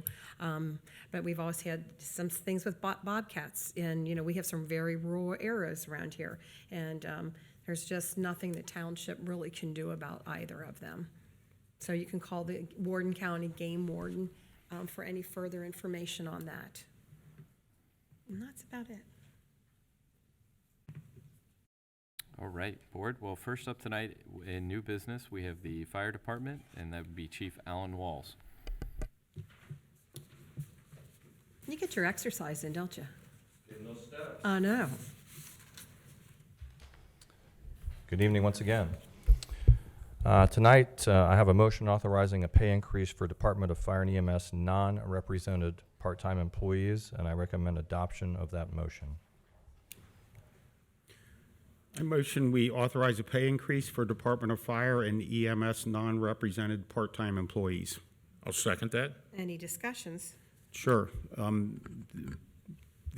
did discuss this issue with Mr. Weckbach last week. These are all very, the first 5 of them are folks that have been around quite a while, and they're all, with this increase, they're still under $20 an hour, which, looking at the experience level with some of those guys, we are getting a great bargain, but it's their part-time job. And we are, between those first 5, you're looking at over 100 years, probably 140 years of experience, just doing a little quick add up on them. And then the 6th one is a fleet mechanic co-op, which is $16. And I think this is entirely, within what we should be doing. No, I support the. I agree. Same here. Support it. Ms. Orich? Yes. Mr. Unger? Yes. Mr. Waller? Yes. Thank you very much. All right, the next items on the agenda will be delivered by Police Chief Ed Cordy. And who double checks these names to the book page and parcel numbers to the addresses? So there is a distinction in our system, just as a quick aside. Okay. When our system was uploaded, there's a manual process that's done every once in a while. I don't know how frequently it is, but it does cost money if we want to continue to have it updated. So the OpenGov system is not what we use for notification. That is just the system for folks to submit their issues. When we go to send out our notices, we go to the auditor's website to check the address. So we strictly go everything off the auditors. I just wanted to clarify that for. Yep, that was a data pool, and every time we update the data, it costs us money, so we don't update it frequently. And even if the owner's not there, there's a pretty orange sticker right on that front door now, isn't there? So I think it does get to the proper channels. I agree. Item B, resolution declaring nuisance and ordering abatement. This resolution allows for the removal of uncontrolled vegetation and/or refuge at the following properties: 9568 Amarillo Court, 2721 Cranbrook Drive, 3251 Deschler Drive, 3261 Donnybrook Lane, 9651 Dunraven Drive, 10376 East Miami River Road, 2704 Houston Road, 7054 Memory Lane, 8071 Peacock Drive, 11992 Pippin Road, 11996 Pippin Road, 8863 Planet Drive, 3684 Pool Road, 3104 Sovereign Drive, 2527 West Point Drive, 11833 Wincanton Drive, 10220 Windswept Lane, and 3350 West Galbraith Road. Recommend adoption of the resolution. I'll motion to declare nuisance and order abatement at the properties listed in the board packet and the properties chief just listed. And I will second it. Any discussions? Just a point, going back to my trustee report, some of these, we chase them down and get the owner to come into compliance, which is all we're looking for is clean up your property. I went by 3605 Pool, which has been on here before, and just within the past week, there's been a tremendous amount of good work done there, not by us, not by our vendor, but by the owner. And I was just really pleased to see that is on a much better track. And that's what our goal is, Chief, and is just, we don't want to cut your grass or clean your lot, and you don't want us doing it. It's expensive to have us do it. I'd rather that you did it yourself. So this list does work. What we're doing does encourage people to clean up their properties. That's, no other comments. No, I go by that property every day, at least 2 or 3 times a day, and it's the progress they've made. It's way better than it was just 2 weeks ago. Yep. They got the big tree out of the, Yeah. you can see off of the side yard, and it was in pretty bad shape, and it's in much better shape. And that's all we're trying to do as a township is encourage people to clean the place up. No other comments, sorry. Ms. Orich? Yes. Mr. Unger? Yes. Mr. Waller? Yes. Item C, I have a resolution declaring a junk motor vehicle, 2768 Grosvenor Drive. Recommend adoption of the resolution. I motion we declare a junk motor vehicle at 2768 Grosvenor Drive. I'll second. Discussions? None. None. Ms. Orich? Yes. Mr. Unger? Yes. Mr. Waller? Yes. Item D, resolution declaring a junk motor vehicle, 7209 Longwood Court. Recommend adoption of the resolution. I motion that we declare a junk motor vehicle at 7209 Longwood Court. I'll second. Sorry. Discussion? None. None. No. Ms. Orich? Yes. Mr. Unger? Yes. Mr. Waller? Yes. Item E, resolution declaring a junk motor vehicle at 8359 Cog Hill Lane. Recommend adoption of this resolution. I'll motion to declare a junk motor vehicle, 8359 Cog Hill Lane. I will second it. Discussions? None. Ms. Orich? Yes. Mr. Unger? Yes. Mr. Waller? Yes. Item F, resolution declaring a junk motor vehicle at 10293 Crestland Court. 2 vehicles on this property, first being a 2001 Gold Ford Taurus, second being a 2002 Ford F-150. Recommend adoption of the resolution. I motion we approve the resolution declaring 2 junk motor vehicles at 10293 Crestland Court. Second. Discussions? None. None. Ms. Orich? Yes. Mr. Unger? Yes. Mr. Waller? Yes. Resolution declaring a junk motor vehicle at 10242 Spring Knob Court. Recommend adoption of this resolution. Motion to declare a junk motor vehicle at 10242 Spring Knob Court. I will second it. No discussions? Nope. None. Ms. Orich? Yes. Mr. Unger? Yes. Mr. Waller? Yes. Item H, motion authorizing the township administrator to execute a contract with Berger Chevrolet for the purchase of 8 police cruisers. This project was prepared for formal competitive bidding from June 16th, 2023 to July 14th, 2023 with a total of 2 submissions. During the review of the 2 submissions, it was determined that Berger Chevrolet's submission provided all RFP requirements, while McCandless Ford failed to complete various aspects of the RFP. Due to this, the RFP for cruisers received only 1 bid. Moving forward with the purchase will allow us to immediately make an acquisition of cruisers for the police department. Our current purchasing plan has the department waiting for the 2024 vehicle ordering cycle to be opened by Ford and Chevrolet. At this time, the timeline for this is unknown. Vehicles will not be built until after the first of the year, and we will not know if our order will be even honored until late 2023. Staff recommends the contract be awarded to Berger Chevrolet, and which provided a bid of $375,968 for 8 Chevrolet Tahoe police pursuit vehicles. Bid tabulations are summarized on the attached sheet. Ultimately, what it comes down to is I have 8 vehicles on the lot that are ready to go right now. I have no idea when the bid is going to open for the upcoming year. We have a contact at Ford just recently, as of last week, told us he has no idea when it will be open and if it will be open. Numerous police departments around this entire area last year lost their entire request to build through Ford last year, and they were basically told, sorry, we cannot fulfill your order 6 months after they placed the order. I do not want to be that person. We don't have the ability to be that person. We're already shorthanded by at least 4, if not 5 cruisers due to auto accidents, our fault and others. This has the ability for us to move forward, and to be frank, this is something we need to do. If we do move forward with this, we could make purchase and move forward fairly quickly with the vehicles on hand. The only hole that we will have from there is we will have to then order the items for them to be installed, and the turnaround on the items is 4+ months. So I will have the vehicles on hand before we can actually use them. And there's no for installing these from the Fords to the Chevys? There's different parts. Yes, so Yes, it might be. separate parts for each product. Mm-hmm. So how are people going to feel about driving a Chevy versus a Ford?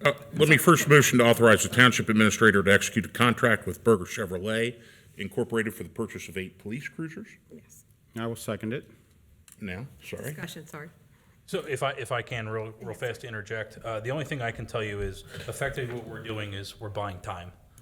So if we went forward with this, we could have by the end of the year, if not the very beginning of the year in January, have 8 police cruisers out and about and ready to roll. If we go through with the prior plan and what we've done in the past, just a week and a half ago we got our number 8 Ford Explorer. So we were in July before we got our last vehicle. So we could be buying upwards of 6 months of time of having these vehicles to us and out there on the fleet to be able to be used by our officers. And what is the approximate time when you get them in for them to be equipped with all what's needed in The turnaround just to order the items is roughly 4 months before it comes in. Okay. So we're still looking along. And what So we're, we could have them out in operations January, February, hopefully of next year. Okay. and what we're doing is just debating to authorize Mr. Weckbach to go ahead and purchase those. It just went off my screen. And that's dependent on if they actually are able to provide them, but purchase them at that price. Yeah, and so that's what the RFP basically asked them to tell us how many they could offer and at what price. And so they, in theory, by sending us through the RFP, have committed to having 8 cruisers available to us at the price listed. Great, thank you. Anything? No. Okay. Ms. Orich? Yes. Mr. Unger? Yes. Mr. Waller? Yes. Thank you, Board. That's all I have. Thank you. All right, we have no items in public services this evening, so the next items are in development, the first of which, both actually are being presented by Mr. David Miller. Mr. Miller, welcome. Thank you. First item on your agenda is a resolution. I actually have 2 before you that would approve or deny the zoning commission's case ZA 2023-08. And it's the zoning map amendment and creation of the PDM at 3636 Simlo Avenue. I'll motion to deny zoning commission case ZA 2023-08, zoning map amendment and creation of PDM at 3636 Simlo Avenue. I will second it. Discussions. We have really gotten a lot of public input on this, which is great. I love having people come out. I've gone down there, and one of the bigger things is that is a very narrow street with no curbs, no sidewalks, no storm drains, and I just don't think heading down the road towards a commercial development is the best use of that property, and those are my comments. A couple things, and I mentioned this before, Mr. Weckbach did density, intensity, and use as the variables that I kind of use to judge this. And I've gotten a lot of calls and emails as well. And I think it's worth pointing out that I've gotten calls and emails from both sides of this. In fact, I don't remember if this one or the other case that I received two calls from the same family. One was for and one was against. So the idea that this is kind of a unanimous thing among people, but to Mr. Unger's point, it's a narrow street. When we talk about density, intensity, and use, I think there's some issues, and I think there's some issues on some use and some future use on that. I just am not swayed that the zoning change would fit the community character under density, intensity, and use, or even what the final product is going to look like, and if that would fit density, intensity, and use. And for that reason, I'll be voting no on that. Or yes on the no. Yes on the So no. a yes vote means you're against the zoning resolution. Yes vote means we're against approving. Yes, Approving, yeah. A yes vote means we approve the denial. Right. We're Yeah. approving the denial, yes. In your board packet, there are both resolutions to Right. approve it Right. and to deny it. And- I motion for the denial, so a yes vote would be in support of the denial. Okay. I grew up in that area, so, and I've known a lot of people there. I did not call anybody back or email anybody back because everybody is entitled to their opinion, and I heard all your voicemails and your emails.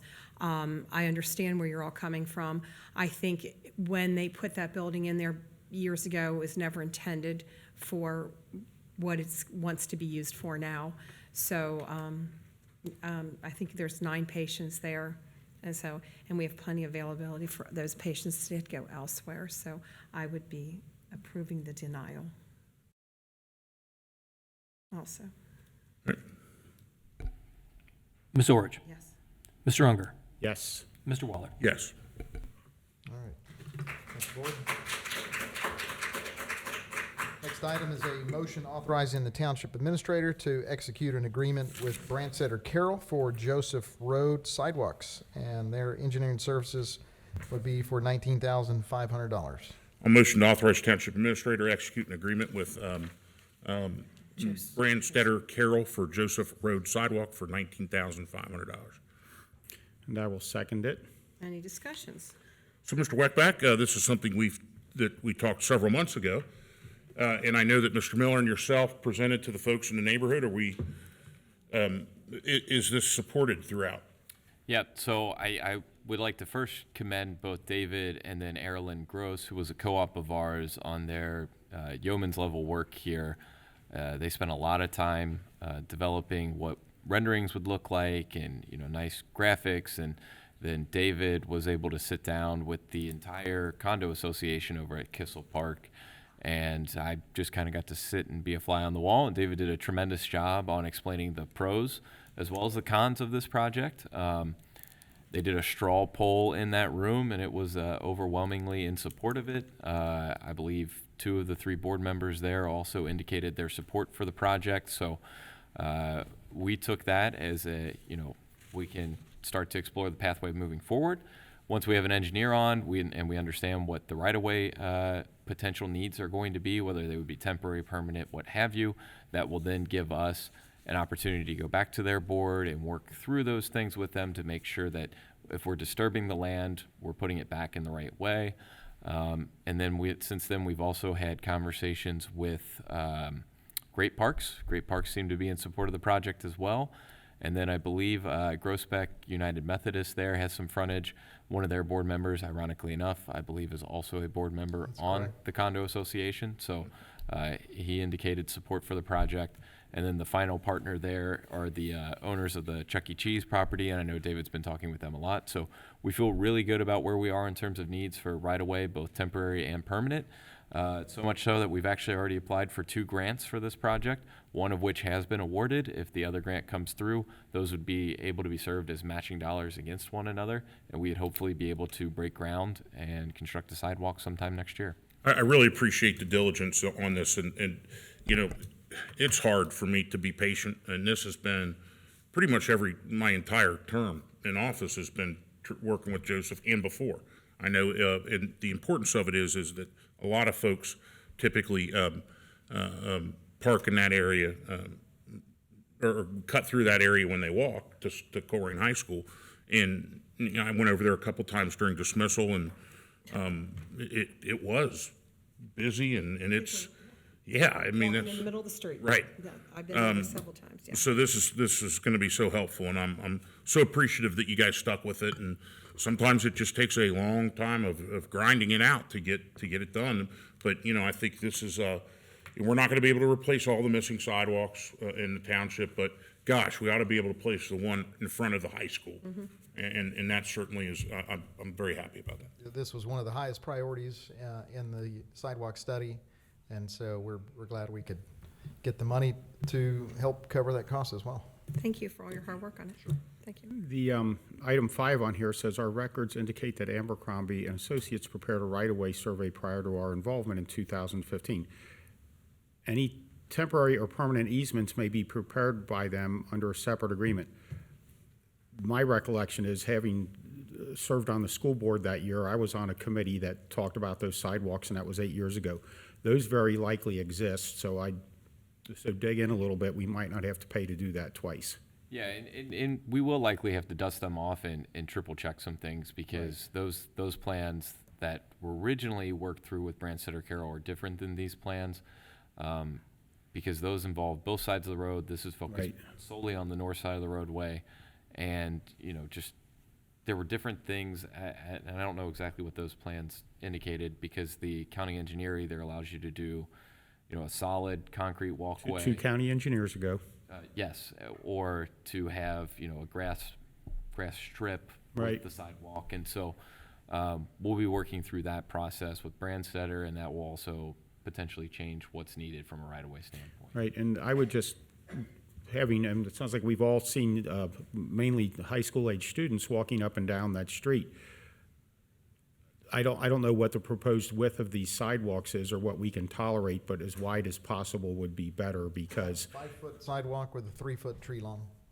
And that'll fluctuate in a couple areas, like for example, the area with the fence by Great Parks, we believe that'll probably start to fluctuate closer to an 8-foot sidewalk, just because it maybe makes more sense there to be flush with that fence or as close to that fence as possible. And that would be better, because kids tend to want to walk next to each other and talk, and otherwise one of them's going to be out in the road walking. If the sidewalk is, and you say it's a minimum 5 feet. Yep. Correct. That's county standards. That's better than the 42-inch sidewalk, where kids, one of them will walk in the street, they'll do anything they can not to walk on it, but we do need to get them out of the street, so. And we'll probably navigate around any utility poles to the best extent possible. We definitely don't want to build a sidewalk that goes right with a pole in the middle of it. So that's why I say that the right-of-way plans will likely be different than what was discussed back in 15, but certainly Abercrombie is still in town, and there's still someone that we could reach out to. Trying to think where the poles are at on that, if there are poles there. I think that's underground. Okay. Yeah, I can't remember off the top of my head either. Because I would think Duke might already have an easement for their utilities, not that they want us putting, I don't know that we can put the sidewalk on top of where buried underground utilities are. Right. But I mean, that's just all, that's why we have an engineer looking at this. That is correct. Okay, no other comments? Ms. Orich? Yes. Mr. Unger? Yes. Mr. Waller? Yes. Thank you. Board, the next item is in administration, and that's the first reading on a resolution adopting legislative priorities.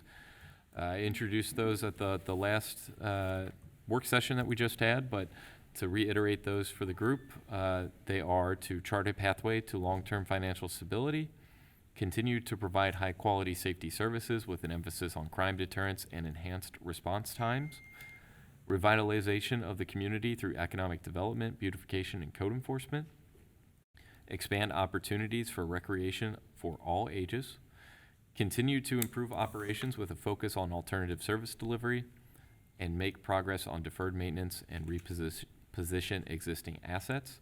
A note that I made from that conversation, at least on the continue to improve operations, is to expand that to say continue to improve operations and operational efficiency with a focus on alternative service delivery. So that is a change that, should you all request that, I can make for the final resolution. But at this time, we're not requesting any action, just any discussion you might have. Right. That is definitely a combination of the 3 of us.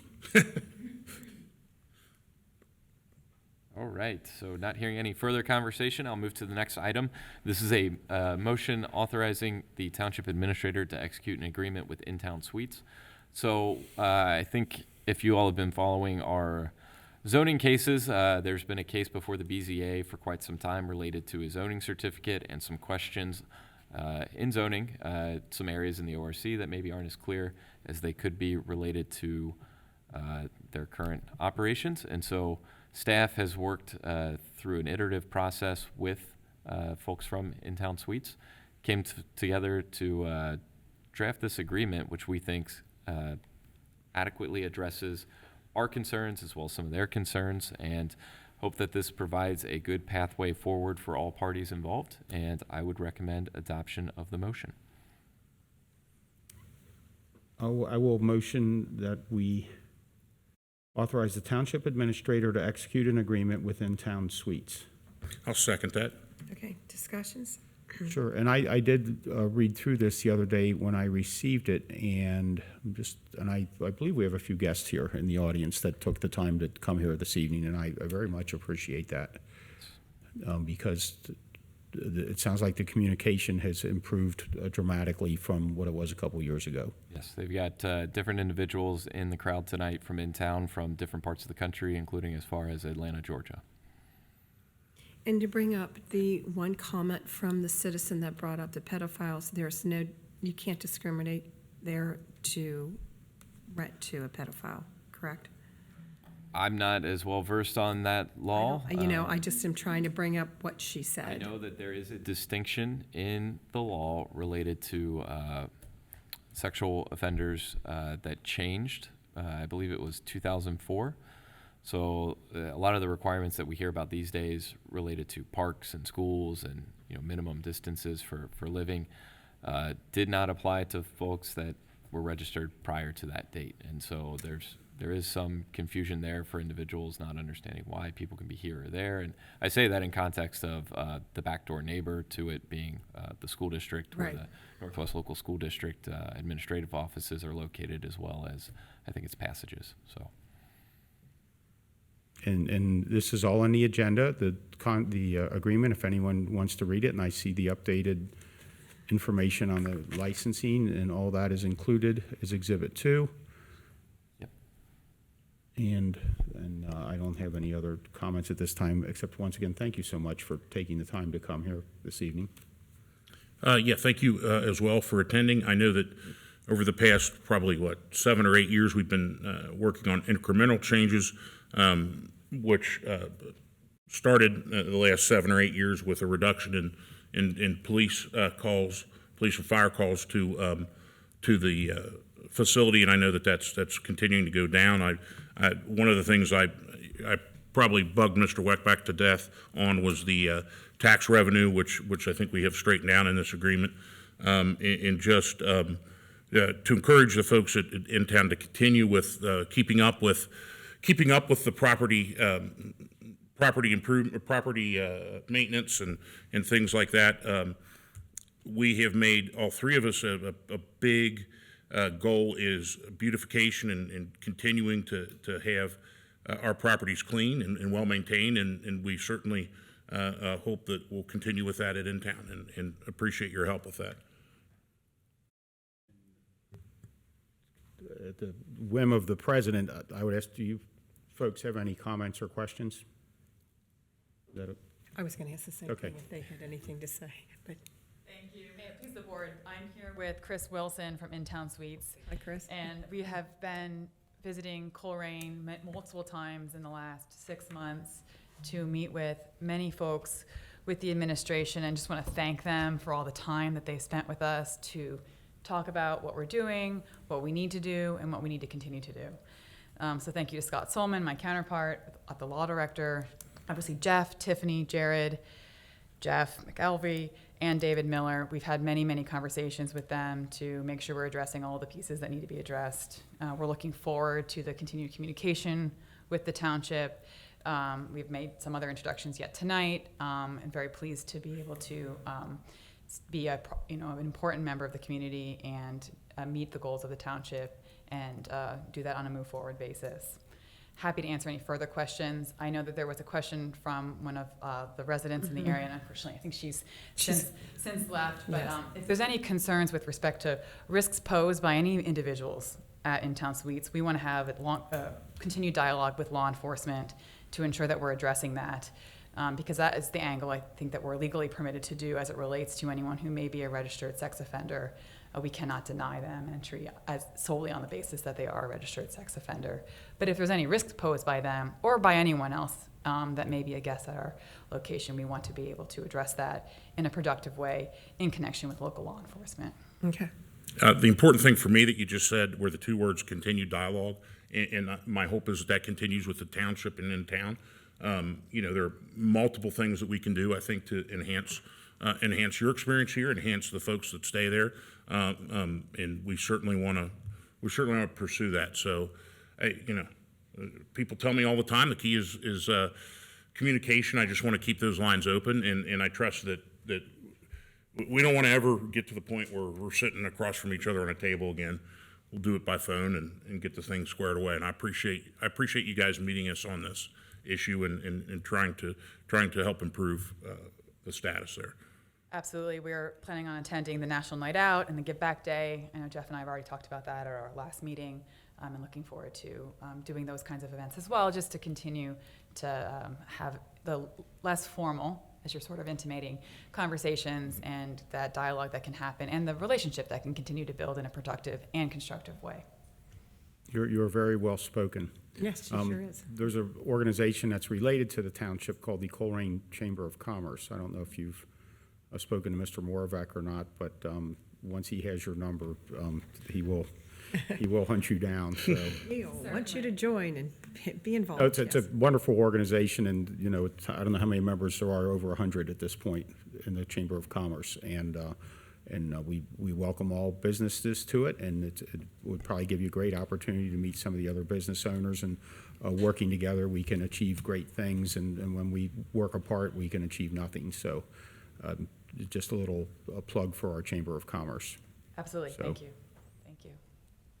Great. Thanks Thank for you very spending your much. time tonight. Thank you. Thank you.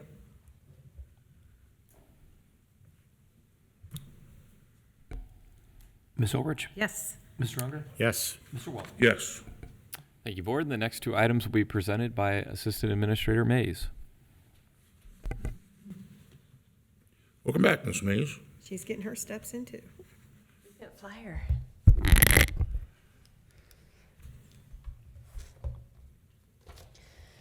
Okay, next on the administration portion of the agenda is item C, a resolution to adopt policy change 1.7, Colerain Township Insurance Policy.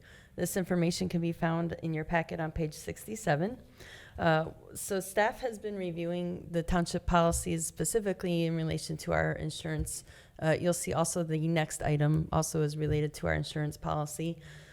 We've identified that the policy does not specifically outline a situation where a dependent child and/or a spouse is also employed with the township to receive the incentive. And obviously the spirit and or the intent of this policy is to help save the township costs when it comes to health care.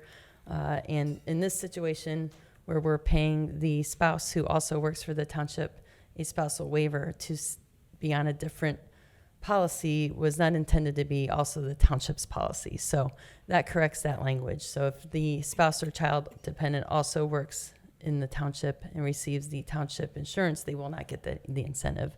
And that is the same situation for the next item as well. Staff recommendation is an approval of the resolution. A motion to approve the resolution to adopt policy change section 1.7, Colerain Township Insurance Policy. I will second it. Any discussions? And as Assistant Administrator Mays mentioned, it is in our agenda, and it looks like the changes are highlighted in red. Yes, sir. Ms. Ulrich? Yes. Mr. Unger? Yes. Mr. Waller? Yes. And the next item is a resolution to adopt policy change for policy 1.8, Colerain Township MERP policy. And MERP is a acronym for Medical Expense Reimbursement Program. The information of this item can be found on page 72 of your agenda packets. Again, same rationale. The intent or spirit of this policy is to help cut down healthcare costs for the township, and this would help establish that. And also, to Trustee Unger's point, the changes are made and outlined in red in your packet.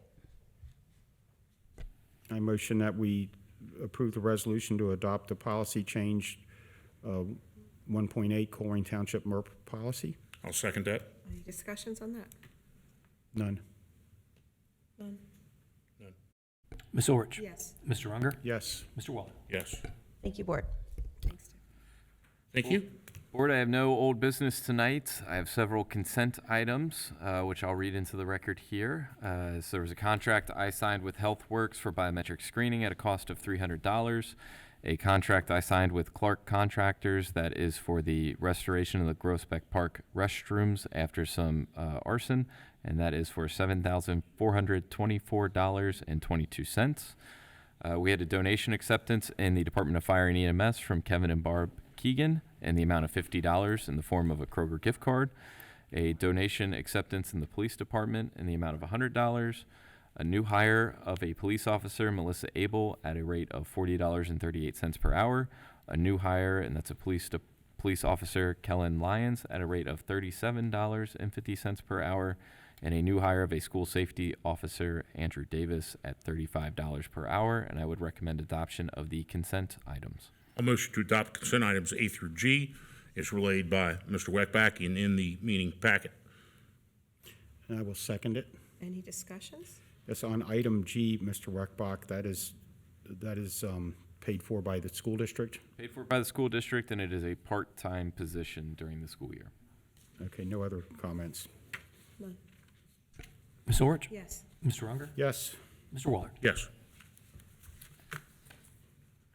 Now it comes to you. Do you have a report for us? I have no report, but I would like to just mention again, it was brought up again that this is an election year, and there's a very important election coming up on August 8th. We're not going to meet again until August 8th, so just wanted to make sure everybody gets out and votes.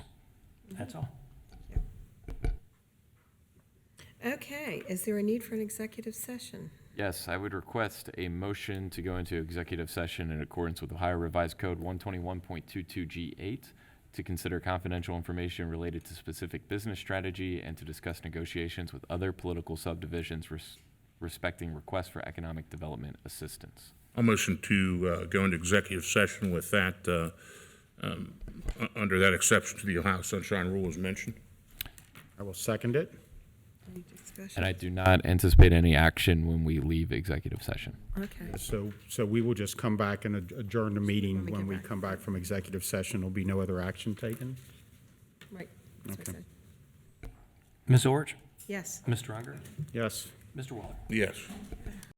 Okay, it's 9:51. We've just returned back from executive session. Is there anything you'd like to discuss? Nothing to report. Nothing to report. Motion for adjournment. All right, wait, we need to take attendance back from, Oh, yeah, sorry, that's right. Ms. Orich? Kath, here. Mr. Unger? Here. Mr. Waller? here. Nothing to report then. Nothing to report. Still nothing to All report. right, motion for adjournment. Second. Ms. Orich? Yes. Mr. Unger? Yes. Mr. Waller? Yes. Okay, we are adjourned at 9:52 PM.